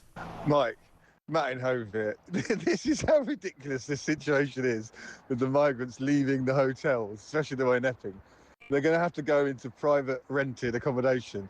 However, private landlords will not be able to rent to these asylum seekers because they don't have the legal papers to be here. So the workaround is going to be government are going to purchase houses for them. That's how crazy it is. And unsuspecting homeowners will be selling their houses probably to a third party or a limited company so that they are not sure who's going to be moving in until one day in a nice leafy suburb, your granny goes out to the front garden to have a cup of tea and a slice of cake at 4 o'clock. And she'll look to the left and there'll be 10 Eritrean fellas in the next door that have moved in. It's going to happen. It's going to happen. Oh, good God. Matt is laughing about it. I mean, he's right. He's probably not wrong at all. But it's not something to laugh about, is it? It's absolutely horrendous what's going on. Let's look at what Security Minister Dan Jarvis said. He was asked about the alternative to migrant hotels yesterday when he was out and about trying to defend the government's policy. If it's not hotels, as Security Minister, what is it? It won't be hotels because of the commitment that we've made, and therefore it will have to be a range of other more appropriate accommodation. I mean, your point about the legal challenge is right, but this is not a new issue. If it's not hotels, it is important to know what. Yeah, so for reasons that I completely understand, you're focusing on one particular bit of this problem, and I'm evidencing the activity right across the sort of the spectrum of the challenge in terms of the leveraging diplomatic relations with our partners internationally and stopping the flow of people getting to the northern beaches of France in the first place. So now they're going to stop them in Europe. So they're not going to stop them coming to Dover, they're going to stop them actually coming to France. Really? That'll be a good one to watch, wouldn't it? It's absolutely out of control. Let's talk to Mark Littlewood, Director of Popular Conservatism. Mark, very good morning to you. Morning, Mike. Great to be with you. Good to see you. They haven't got a clue, have they? They don't know what to do. It's more than 24 hours since the Epping story broke, and since it was clear that almost every single migrant hotel is now up for grabs because, in terms of the planning laws, basically they've all changed their use, and they can all be shut down. Yeah, that's right. And I'm not sure of the exact numbers, but we're probably looking at a few tens of thousands, maybe 30,000 people in asylum hotels. Yeah. I mean, Dan Jarvis was absolutely hopeless there on that clip. Because he's also, to Emma Barnett, well, you're only focusing on one part of the question. But I would have thought the overarching big question is where and how do we house these people? Yeah. Over the medium term, you've obviously got to get deportations moving swiftly, right? The problem is we're finding it nearly impossible to kick anybody out of the country, so the problem's growing by the day. But this is my suggested solution, which I give for free to the Labour government. Back in the COVID era, we were able to erect Nightingale hospitals at unbelievable speed. I think the one in London was established and set up in a mere 7 days. Yes. If you've got the will to do it, I would have thought you could set up kind of holding centres for migrants extremely quickly. You might need a week or so. You would certainly need the political will. I haven't yet scanned or worked out where you would put them, presumably in a rather isolated area rather than in the middle of a residential area. Otherwise, as your voice note from your listener Matt said, we're going to have to buy a load of houses, which is probably an even worse solution. And I think would stoke public fury even more. So I would have thought long-term solution or medium-term solution, you've got to get deportations going. That means leaving the European Convention of Human Rights, repealing the Human Rights Act. But immediately, let's take a leaf out of the Nightingale Hospital playbook and start constructing sites in isolated areas where we borrow a huge amount of land from a landlord and we just put up the migrants there. That's what I'd go for if I was the government. Exactly right. But, I mean, looking at some of the stories in the papers today, it's extraordinary what's going on. There's a guy in the Daily Mail who's living a luxury life in that hotel in London. It's in the Barbican, which is where they've been demonstrating outside. He would appear to have a wife in Dubai. He would appear to be working for some kind of Middle Eastern investment company. He's got a Selfridges sort of shopping bag in his room. He's got a laptop, and he's basically working for free. He says, I pay no tax, I'm having a great time, and I'm sending money back to my wife in Dubai. However, he says he's here because he says that he's actually gay and he can't be sent home, otherwise he'd be persecuted. So, I mean, he will be one of many, many stories which are just a complete and utter laughingstock, making a laughingstock of this government. Yes, that's true. And look, there's going to be a certain number of these people who are, genuinely in need and genuinely fleeing persecution or war. And I think we should make separate carve-outs for those people. So we had a kind of a separate deal for Ukrainians, for example, very specifically for Ukrainians, not just a general principle that applies to all. Look, I mean, if this guy, I'm not aware of all the particulars of this guy's case, Mike, but I mean, if we're going to basically say anyone who claims to be gay can come in and have 4-star accommodation and, work from their laptop as a trader in a nice 4-star hotel or 5-star hotel in Canary Wharf, we're going to be letting hundreds of millions of people in. Yeah. Not you. Word is spreading about this. So we've got to be a lot clearer. And you say he's got a wife while he's also purporting to be gay. Yeah. I mean, I suppose that's not a total logical contradiction, but it's another anecdotal example of how soft and absurd our system is. We should be providing for these people's subsistence while they're here, but we should be turning around their cases lightning fast. It takes about 18 months to process a single case. It should take about 18 hours. Yeah. And we should also discourage more people from coming by sending many, many people back, because if people see that it's not quite as easy as they thought, they'll stop. Yeah, that's exactly right. That's why we'll never know, well, unless it comes back, Mike, whether the Rwanda plan would have worked. But the idea wasn't necessarily that you ship everybody immediately to Rwanda. The idea is that you build a deterrent. And we've got to basically stop the pulling power of our soft welfarist approach to all of these people. And we've got to have a bit more stick and a lot less carrot. Yeah. I mean, I think once people start to see that you're not walking into a 5-star hotel, you're typically being put on a plane and sent home, or in a small number of cases, sent to a third country, word gets out fast.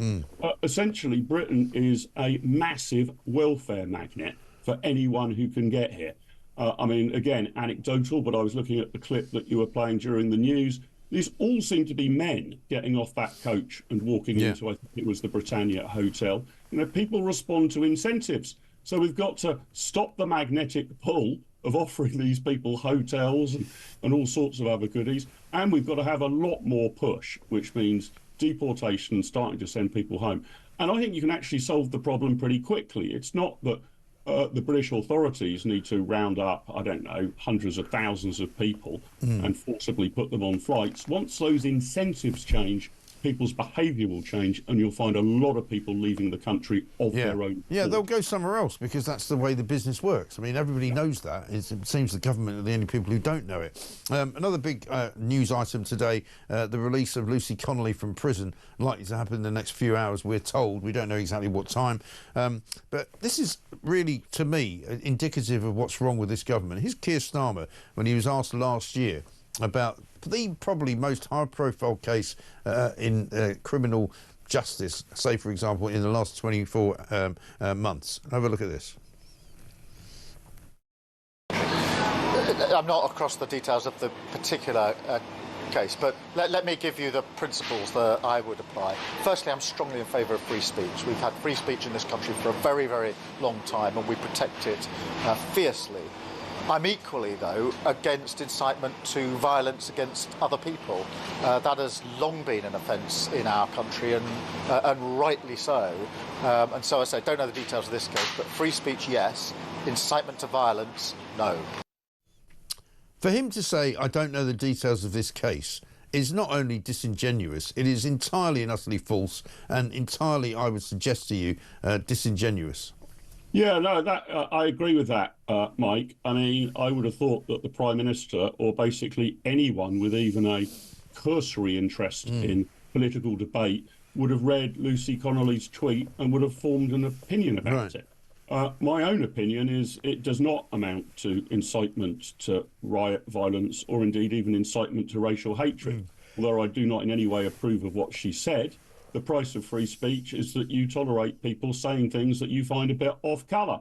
Lucy Connolly, in my view, should not have committed a crime. It should not be categorised as a crime. And the fact that she's had to serve even a single day in prison, let alone 9 months, is utterly ridiculous. And to further go to Keir Starmer's rather disingenuous approach to this, if you look back to when he was the Director of Public Prosecutions, deciding who should be sent to court and punished for this sort of behaviour, his suggestion then, I think we're going back 10 or 12 years, was that if you swiftly delete something that you regret, you know, you say something in haste, but an hour or a couple of hours later you say, actually, I really shouldn't have said that, and delete it, then you shouldn't be prosecuted. Well, that's exactly what Lucy Connolly did.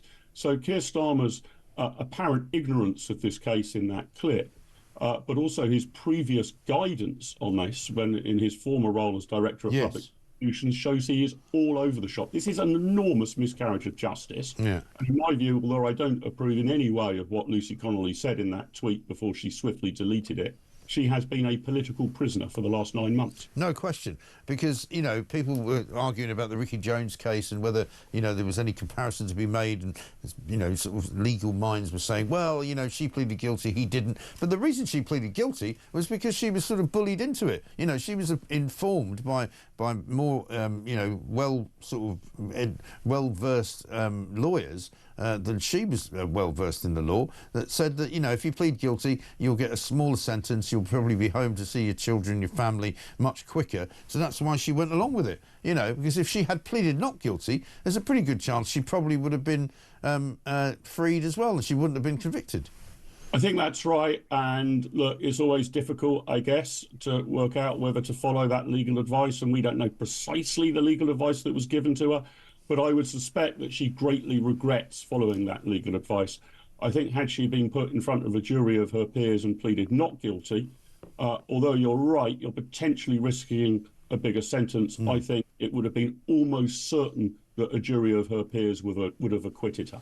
So that was an unfortunate misstep. But I think a civilian under pressure who makes an unfortunate misstep or gets somewhat poor legal advice, both of those might have happened in this case, which is, as I say, unfortunate. But that shouldn't lead to you being in prison for 9 months, for crying out loud. This is, in my view, morally an absolute miscarriage of justice, quite a disgrace, and I think really proof of a two-tier justice system. Had Lucy Connolly said something extreme but left-wing, I very much doubt she would have got a day in prison. Yeah, I think you're right. Mark Littlewood, thank you very much indeed. We've got to run, Director of Popular Conservatism, because we're going to move down to College Green. Chris Philp joins me, Shadow Home Secretary. Chris, a very good morning to you.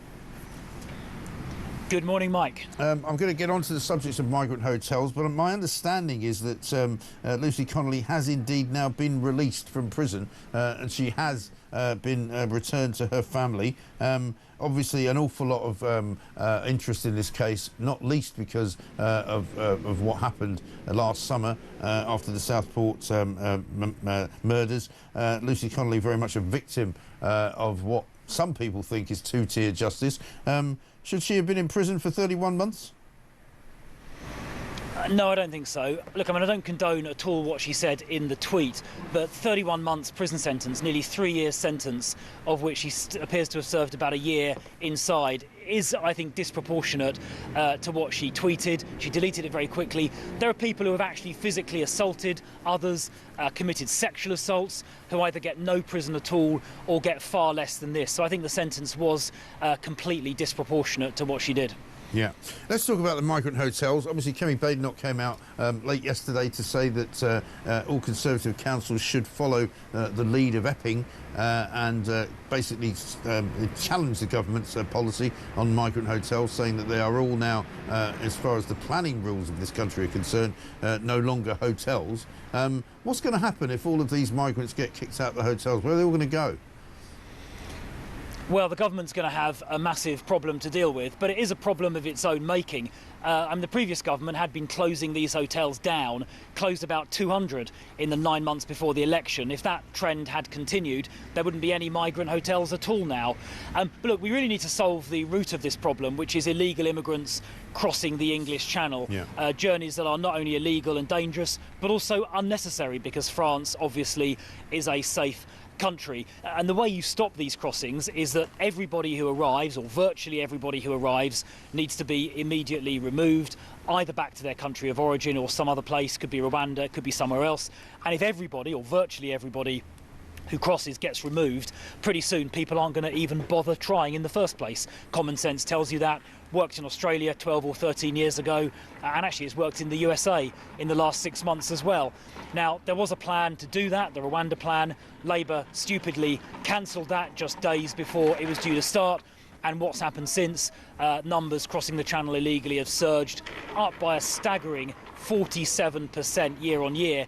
This year, 2025 so far, it's been the worst year in history for illegal crossings, because Labour cancelled that plan and because they're so weak. And the consequence of that are people ending up in hotels, which is a complete waste of taxpayers' money and, frankly, an insult to British taxpayers, who couldn't, probably many of them, afford to stay in those hotels themselves. No, indeed. But the next stage of this is all going to be proving rather interesting, isn't it? Because the government apparently has now issued an urgent appeal for 5,000 homes to house 20,000 migrants. We understand there's approximately 30,000 migrants in these hotels. I mean, there's just not enough housing for them if they're going to be kept here. Yeah, so what they're doing is basically taking up homes that should be used by young people here who are struggling to get on the housing ladder or struggling to rent an affordable flat. Instead, taxpayers' money, their own taxpayers' money, is going to be used to put illegal immigrants in those flats instead. And then the Labour government will try and pretend that's some kind of victory, because hotel numbers may go down, but the numbers of illegal immigrants in apartments might go up. They'll then claim that's some kind of victory. But actually all it's doing is depriving young people here of the opportunity to have their own home, to either buy or to rent, which is completely wrong. We need to stop this problem at source. We need to stop the illegal immigration across the channel completely. It's bad for our border security. It's bad for public safety.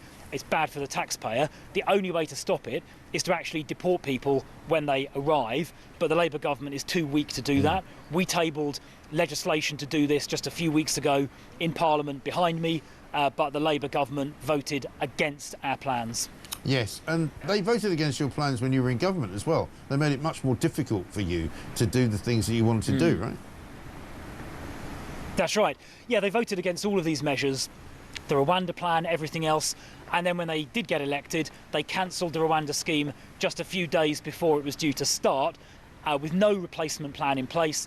And the consequence of that is a massive surge in the number of illegal immigrants crossing the channel, worst ever this year, as I say. And the consequence of that is the taxpayer landed with a bill for billions and billions of pounds a year, and these hotels or apartments getting used instead, which is bad for taxpayers and bad for young people who would otherwise want those apartments.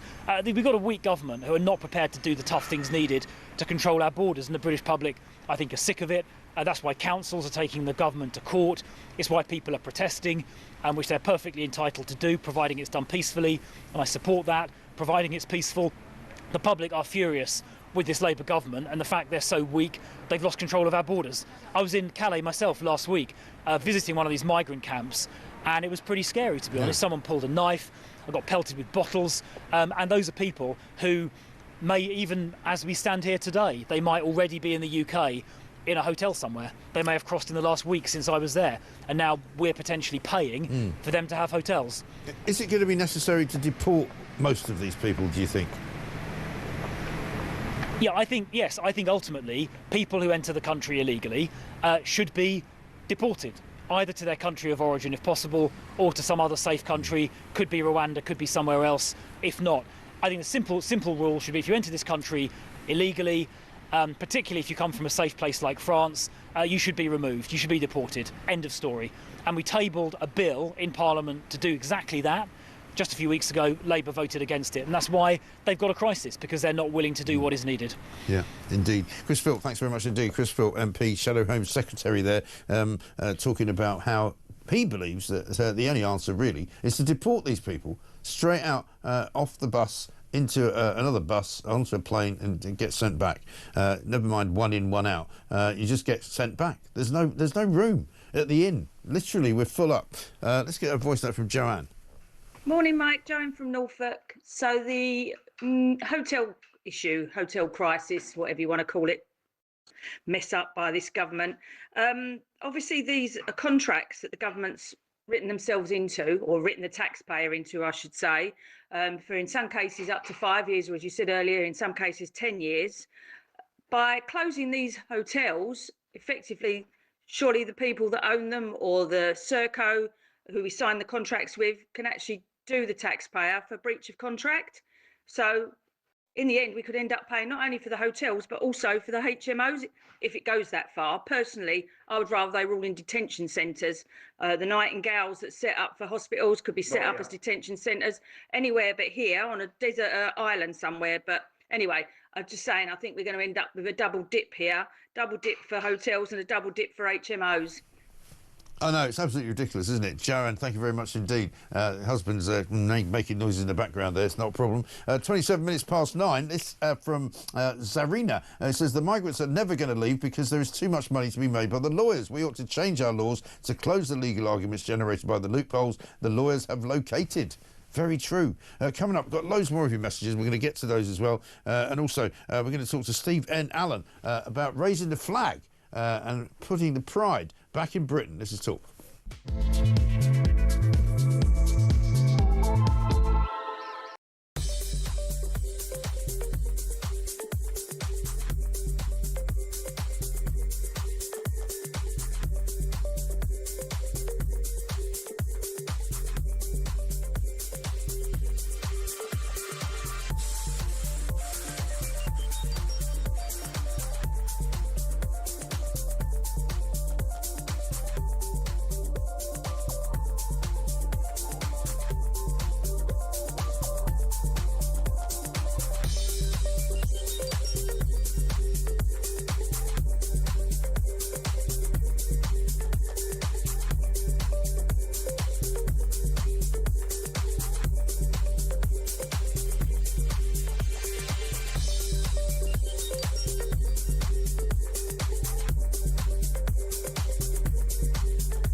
If there was a peace, so-called peace agreement, and he kept territory, which I think is an abomination when you think that he invaded. Agreed. If he did that, he'll come back for more. I mean, Hitler did that. He does that. All the dictators of history never give up because they believe they're right and they will do whatever it takes. They don't care about human life. He's got 1 million people that have been killed or injured as a result of his invasion on the Russian side alone, and something like 300,000 to 400,000 killed or wounded on the Ukrainian side because he decided to go to war with them.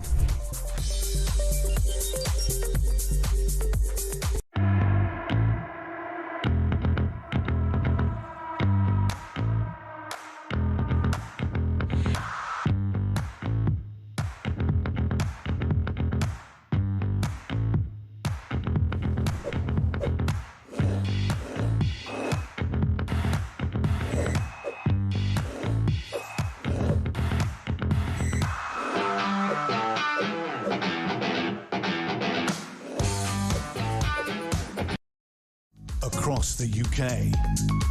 On DAB+. On your smart speaker. On your smart TV. And on your side. This is Talk.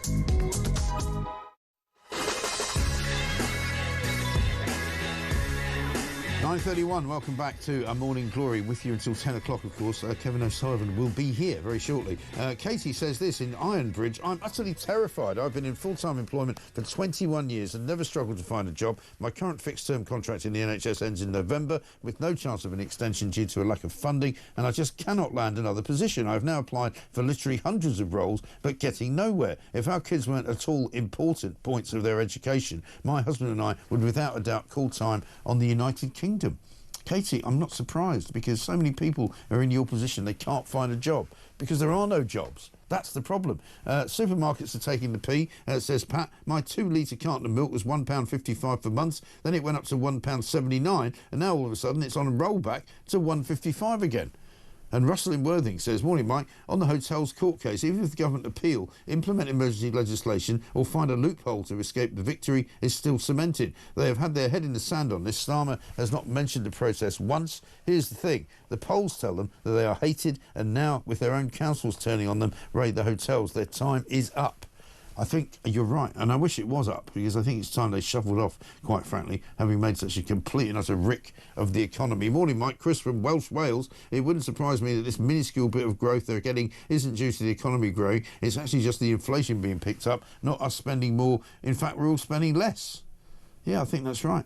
I don't think anybody is spending more. And then finally, what rubbish that guy's talking about little business employing 1 to 3 people. The big retailers got to open during COVID, cut staff for electronic checkouts and online shopping. They deserve to pay more taxes. The problem with Mark with paying more taxes is that nobody deserves to pay more taxes. If you tax people too much, they will just start avoiding it. They will just not pay it. And in the end, the government will suffer, the country will suffer, because the collection and the receipts of taxes are important. And if you put them up and you put them beyond a certain level, then people will stop paying them. And then you actually end up collecting less money overall. And that's what's going on right now. That's why no matter how much Rachel Reeves borrows, it's never enough, because she doesn't have any of her own money. It's as simple as that. 0344 499 1000. Apparently GCSE pass rates for English and maths have hit a record low, by the way. That's the breaking news this morning. So maybe Bridget Phillipson was onto something. And maybe it's all down to the fact that white working class people are not getting anywhere in schools. Simple as that. This is Talk.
Across the UK.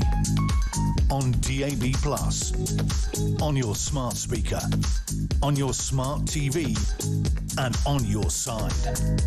This is Talk. 9:36, welcome back. I'm Mike Graham. This is, of course, is Morning Glory, the home of common sense, right here on Talk TV. Let's get a voice note from Simon on flying the flag. Good morning, Mike. It's Simon from Buckinghamshire. Great show as normal. So I've raised my flag on my property, and I live in the Chiltern, so it's just nice to see the disgust and all the Liberal Democrat faces that walk past my house at the moment, which I catch on camera. Have a great day, Mike. And to everyone out there, go get yourself a flag off Amazon, raise it outside your property, and you will feel good feelings. Simon, brilliant, absolutely brilliant. It's great, isn't it, to watch people who are so wound up by it. This one from David from Happy Epping. He says, Mike, love the show. Can you tell me why a red cross painted on a roundabout is dangerous, whilst a rainbow zebra crossing is acceptable?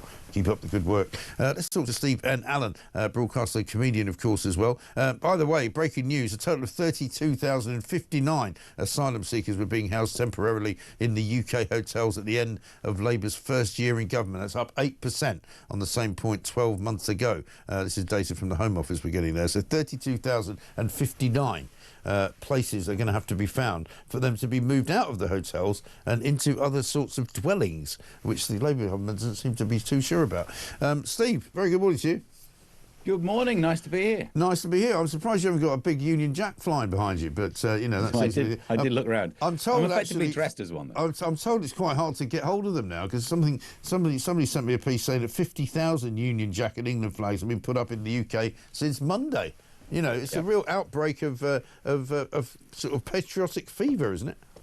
I mean, there's nothing wrong with patriotism. I don't think it's just patriotism. It's being annoyed at being told you can't do something. Yeah. There's a certain level of freedom you presume. One of the things, surely, you can do in any nation would be fly that nation's flag in the nation. And it's probably allowed absolutely everywhere, apart from here, kicked off in Birmingham when there was some pushback against it. And now, look, the game's over. The councils will lose. There is no way they're going to win this one. No. When you hear how many people are buying flags, there was a post I saw on social media saying, like, get on Temu, they got them there. So, you know, we will definitely be able to afford more than the councils will, because we're not bankrupt like they are. No. So at some point, they will run out of money to keep taking them down if we keep putting them up. Also, I imagine it's a lot cheaper to put them up if you're a private individual than to take them down as the council, because the council probably costs about £10,000 every time they move, you know. But there is this kind of sense I get in Britain at the moment that, yeah, you're right, I get that people just don't like being told what to do. But equally, they're coming up with more and more unusual ways of putting flags in things, like drawing them on roundabouts, you know, putting the flowers down in white and red, making sort of, you know, St George's crosses out of all of that. Yeah, and which is absolutely fair, isn't it? I mean, look, it all kicked off with putting them on lampposts. The argument against putting the flags on lampposts is health and safety, because it could maim, kill. Do you know how many people are killed each year by a flag falling off a lamppost? Well, Jeremy Carl yesterday actually put out a call and said, look, if anybody's ever been hit by a flagpole while driving a car, please call into the show. I didn't listen to the whole show, so I don't know if anybody did, but I suspect they didn't. It's a safe guess, isn't it? It was never about health and safety. Health and safety was the excuse to try and control the situation. Yeah. Because, look, you could make a bit of an argument. These flags, unfortunately, are loved by racists. And I saw someone saying they'd been hijacked by the far right. They weren't hijacked. They were abandoned by the rest of us. Because for some reason we thought, oh, better not use that flag in case Emily Thornberry comes around and gives us some snark. We felt that fear. No, it's the other way around. It should be more people should use them. If you hate racism, use some flags. Yeah. It's an I'm a Spartacus thing, isn't it? If we all pop flags everywhere, then there'll be no malintent to a flag. Do more of it, is what I say. Exactly. But I mean, when football's on, I mean, we always have the same argument, don't we? Because I think Sadiq Khan banned taxi drivers from flying England. There was a little England flags that you put in the side of the car, because that was a health and safety issue. You just couldn't see past them. But it was clear that he was trying to make a political point when he didn't need to. Yeah, exactly. And you know that this isn't health and safety. Because when you say, there are people who are racist who love the flags, there are also people who are racist who hate the flags, like Cahind Andrews, who was on GMB this morning, or this week rather, talking about how every single person of colour from a long time ago hates the idea of a British flag because it means oppression and the British Empire. But it wouldn't, would it? I mean, look, Are you saying that we're the one nation that's had any sort of past that might have involved setting up a colony? No, there are loads of other countries that did it, and they still fly their flag. Right. Every country will have some people who are wrong-uns who like the flag, and loads of people who love it, and they're not wrong-uns. And we need more of those ones. And that's the interesting thing about now. We're finally reconnecting with something that we kind of forgotten about. Yeah, we talk about it when football comes around, and that's the only time we really kind of reconnect with using a flag. So I think this is an amazing step forward. You can't keep telling us we're the baddies. Yeah. Do you know what I mean? That's what this has been about, isn't it? No, you're not allowed your flag because Yeah. you're the baddies. Everyone's allowed a flag. You can't have a situation where a flag is banned in its own country. No, it's absolutely mad. Insane. Good to see you. Steve Van Allen, thank you very much indeed, broadcaster and comedian. A bit of more breaking news. Government spending government spending figures have been released. This is also from the Home Office. Asylum in the UK spending stood at 4.76 billion in 24-25, down 12% from a record 5.38 billion in 23-24. We assume that that's the year to July, the first 6 months, or July to July, if you like, from 24 to 25. We also understand that that is just for the hotels, not including all the freebies that they get as well, not including the free, bus passes and free, helicopter lessons and whatever else they get for freebies. But 4.76 billion pounds spent in 24-25 on asylum. Absolutely incredible. What an absolute and utter waste of money. Dave in South Gloucestershire says, surprised that Starmer hasn't claimed his one-in, one-out scheme is deterring the illegals, as none have come over in the last few days. Or do you think he knows that if he does, reality will bite him when the wind changes? I wonder what he'll say in his daily tweet today. Well, so far he's tweeted out about the old GCSE results, which you would expect him to do, because that's an easy one for him. It's an easy win. Let's see if he's actually come up with anything else. Keir Starmer's Twitter account, I'm looking at it now. No, he's still stuck with that 1 hour ago. To everyone receiving their results today, a huge congratulations. You should be proud of all you've achieved. My government will ensure that your future is shaped by your talent and ambition and not your background. I wonder what his father did. Does anybody know? Let's talk now, though, to Jake Wallace-Simons, author of Israelophobia, the newest version of The Oldest Hatred and What to Do About It, because Benjamin Netanyahu has done a big interview with the Trigonometry Boys, one of the best podcasts around, and it's out there for you to watch. Konstantin Kissin, of course, is speaking to various people about it. Let's talk to Jake there about it. Jake Wallace-Simons, very good morning to you. Good morning. So, I've not watched the whole interview. I've seen a couple of clips from it. Benjamin Netanyahu, very strong on criticism of Keir Starmer. Let's have a look at that. Well, they recognize Israel's right to defend itself as long as Israel doesn't exercise that right. So now let's imagine what would be the response of Britain if, well, in your case, about 15,000 people or 10,000 people would be butchered in one day, and you'd have I don't know, 2,500 hostages taken. Would you say, oh, well, we should give our attackers a state right next to London? Of course not. But it's also these radical minorities which are protesting there. And by the way, you should ask Keir Starmer. Here's a suggestion. Ask him, okay? What do these protesters say about Britain? I know what they say about Israel. Israel has to be destroyed from the river to the sea. You think this is a massive continent. It's all of 30, 40 miles, okay? But what do they say about Britain? Well, Britain should go down. What do they say about the UK? And the same for the protesters in the US. They burn Israeli flags, they burn American flags, and they burn the UK flag. So they're basically a hostile minority supporting monstrosities. And I think that it's shameful the way that the Western leaders in Britain, in France, in Canada, in New Zealand, the way they buckle under. They don't have, Europe has gone through the destruction of the Jews. 80 years later, that's what they have to say. They attack the Jewish state and they give a prize for those who would destroy the one and only Jewish state. Shameful. Shameful indeed is the word he uses. You can't disagree with much of that, can you, Jake? I think he was spot on in those remarks, frankly. I mean, it's very clear that all the people who hate Israel most are the ones who hate the West the most. There's an absolute overlap there. The people who stand up for Israel tend to be the ones who stand up for Western values as well.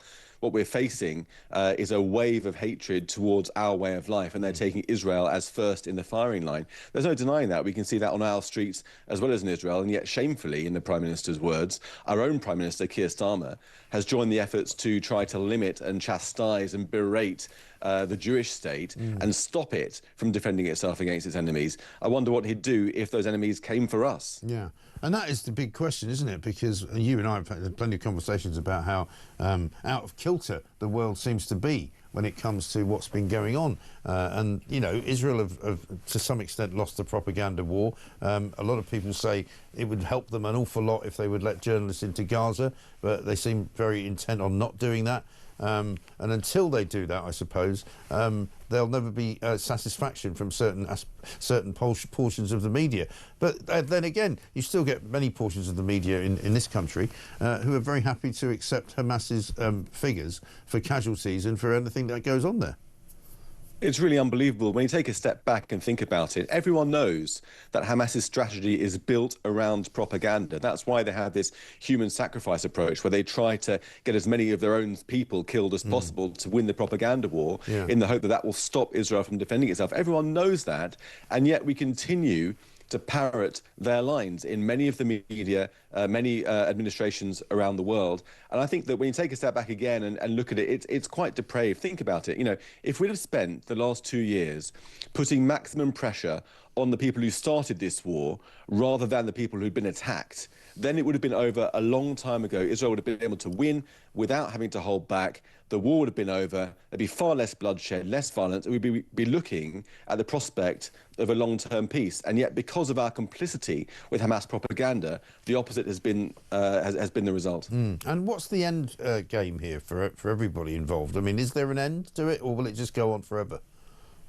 Well, I think that Israel is driving towards an end at the moment in mobilising all those tens of thousands of exhausted and committed and very brave troops to try to take on Hamas in a final stand in Gaza City and anywhere else it might hide. It's trying to really put paid to this problem. I mean, Hamas it's a zombie army. You know, it doesn't give up. It fights until you get rid of it. And without Hamas leaving, being destroyed, being defeated, there can be no peace in Gaza. Even a child can understand that. And so arguing that the war should stop before Hamas is defeated means that you're arguing in favour of further rounds of violence, further hostages. I mean, look, Hamas and the Palestinians can't cry, you know, stop the war while refusing to release the hostages. It's obvious, it's transparent. Let's call their bluff. And that's what Prime Minister Netanyahu is trying to do, call their bluff, destroy Hamas, and then possibly there could be an era of peace. Yeah. Jake Wallace-Simons, well, I think certainly I would like to see it. I mean, there are plenty of people who would like to see it. Very good to talk to you, author of Israelophobia, the newest version of The Oldest Hatred and What to Do About It. I think we'll be talking about the problems in Gaza and the Middle East for a long time to come. Here's one from Paul in Liverpool. Mike, will the hotels give the public all the money they have taken illegally? If I was to use my house as a brothel or a fight club and my property wasn't down to be used for that, I would obviously be sent to prison and have to pay back every penny. Yeah, I think that's right. Doesn't make any sense that they can presumably get away with it. Tracy says, morning, Mike. It seems the only business that will survive this Labour government are the barbers and the vape shops. Yeah, I can see that as well. And Michael from Birchington says, I suggest that golf courses are requisitioned and turned into tented camps for immigrants, easily fenced off and usually a fair way from the town centre. What's not to like? Perhaps Yvette could supply the balls. Very good. It's 9:49.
breaking news this morning revealed that under the Terrorist Act, 242 people were arrested in the year to June of this year. Something you can indulge in as to all the people who aren't going to prison because, well, there's no prison spaces. This is a Talk exclusive we've been looking at.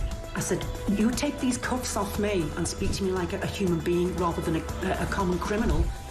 You're just left wondering, does these people who lead us actually hate Britain? Yeah. Do they not love our country and everything that we've stood for?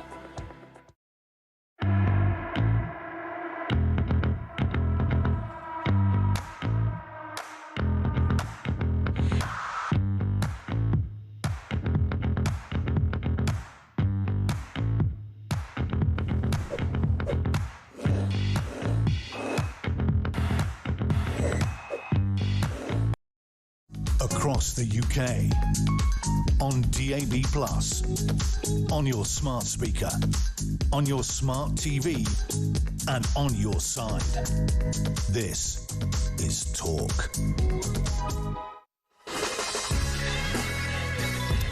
Welcome back to Morning Glory. It's coming up to 8 minutes to 10. Kevin O'Sullivan coming in very shortly. We're going to speak very soon to Councillor Paul Mason, Conservative Cabinet Member for Planning at Broxbourne and Hodgston South, who've also decided to challenge the migrant hotel situation in their council. A couple of more breaking stories for you coming out of the Home Office. Record numbers have claimed asylum in the past year. 111,000 people claimed asylum in the year ending June 2025. That's 14% up on the previous year, higher than the previous recorded peak of 103,000 in 2002. So, I mean, under the Keir Starmer government, I'm afraid the year from June to 24 to June 25 is a record number. And another piece of information for you, in the year ending June 2025, there were just 2,330 returns of people who had arrived by small boats, 7% fewer than the previous year. 75% of those returned were Albanians, because of a deal that was done with Albania, of course. And so therefore, clearly, you know, the numbers that they give out and say, oh, we've returned 30,000 people, most of those people were people who wanted to go home. They weren't actually people that had arrived by small boat in the first place. So just 2,330 returned, 111,000 in, right? So that means a net of something like, what, 108,700? More people in this country who came illegally by small boat or claimed asylum than the previous year. Unbelievable stuff. Let's talk to Paul Mason, Conservative Cabinet Member for Planning at Broxbourne and Hodgston South, because after the Epping decision was made 2 days ago, where a judge ordered the Bell Hotel to basically stop operating as a migrant centre, and in the next 14 days or so, those migrants will be kicked out. Broxbourne followed suit. They're now also attaching permission, or trying to get permission to direct the migrant hotels in their council to also be asked to get rid of the people in there. Let's find out what the latest is. Paul, very good morning to you. Good morning. Thanks very much for joining us. What's the state of play right now? You've obviously applied for presumably a High Court judge to give you the same permission as the Epping Council did. How's that going? We'd certainly like to do that. Our officers at Broxbourne, they are in discussions with the legal team at Epping, yeah. And we're also taking independent legal advice from barristers, right. Looking at the ruling in Epping and hoping to do the same thing so we can close down our hotel in Broxbourne. Right. Is it just the one, or have you got more than one? We've just got one hotel, and there's a couple of HMOs, but we're where we have asylum seekers, but we are targeting the hotel. Right. And I mean, obviously it's early days, but is there likely to be legal advice around the HMOs as well, in sense that, you know, if they're going to be moved from the hotel into an HMO, would that be something that you could stop as well? Well, I think one of the things we've been looking at doing generally is trying to cut down on HMOs, because we've seen an explosion in HMOs right. Across the borough over the last few years generally. And the hotel is just putting further pressure during the housing crisis, because we've got a lack of housing. We've got so many people that we need to house in Broxbourne. And this issue of the hotel is exacerbating matters. And we're finding more people taking up Airbnb, HMOs, and we're losing more accommodation in our stock, and it's just disastrous. And the pressure it's putting on our local services. We're at breaking point. I mean, members of the public, our constituents, can't get to see doctors, can't access medical services. Our schools are stretched. So, you know, it's just putting pressure on the community. And what we're finding is when some of the asylum seekers, their applications have been declined, they're not being removed from the United Kingdom. Right. They're being thrown out the hotels and just walked around. So we don't know who's walking around in our streets in our country. It's shambolic at the moment, and the Home Office needs to get a grip, and the Home Secretary needs to resign. Yes. Do you know how many asylum seekers there actually are, or illegal migrants there actually are in your council area? Well, in the hotels, we've got two. Oh, we just seem to have frozen there for a moment. The reason I asked that question, obviously, is to see out of the 2,330 returns that have happened, whether you've got that many people actually sitting in hotels, and if you're getting released from hotels, whether or not there's actually more of them. Well, they're just being, as and when their applications are either assigned or turned down. If they're approved the application, they just turn up at the council looking to be housed. Right. If they're declined, they're just let out into the community. So they're just wandering the streets. Yeah, absolutely. I mean, it's a sham. The whole it's outrageous, asylum, isn't it?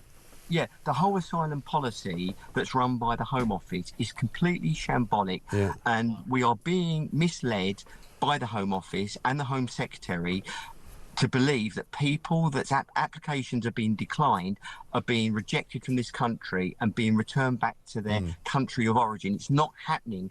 We are getting tens of thousands of people walking around our streets who we don't know who they are.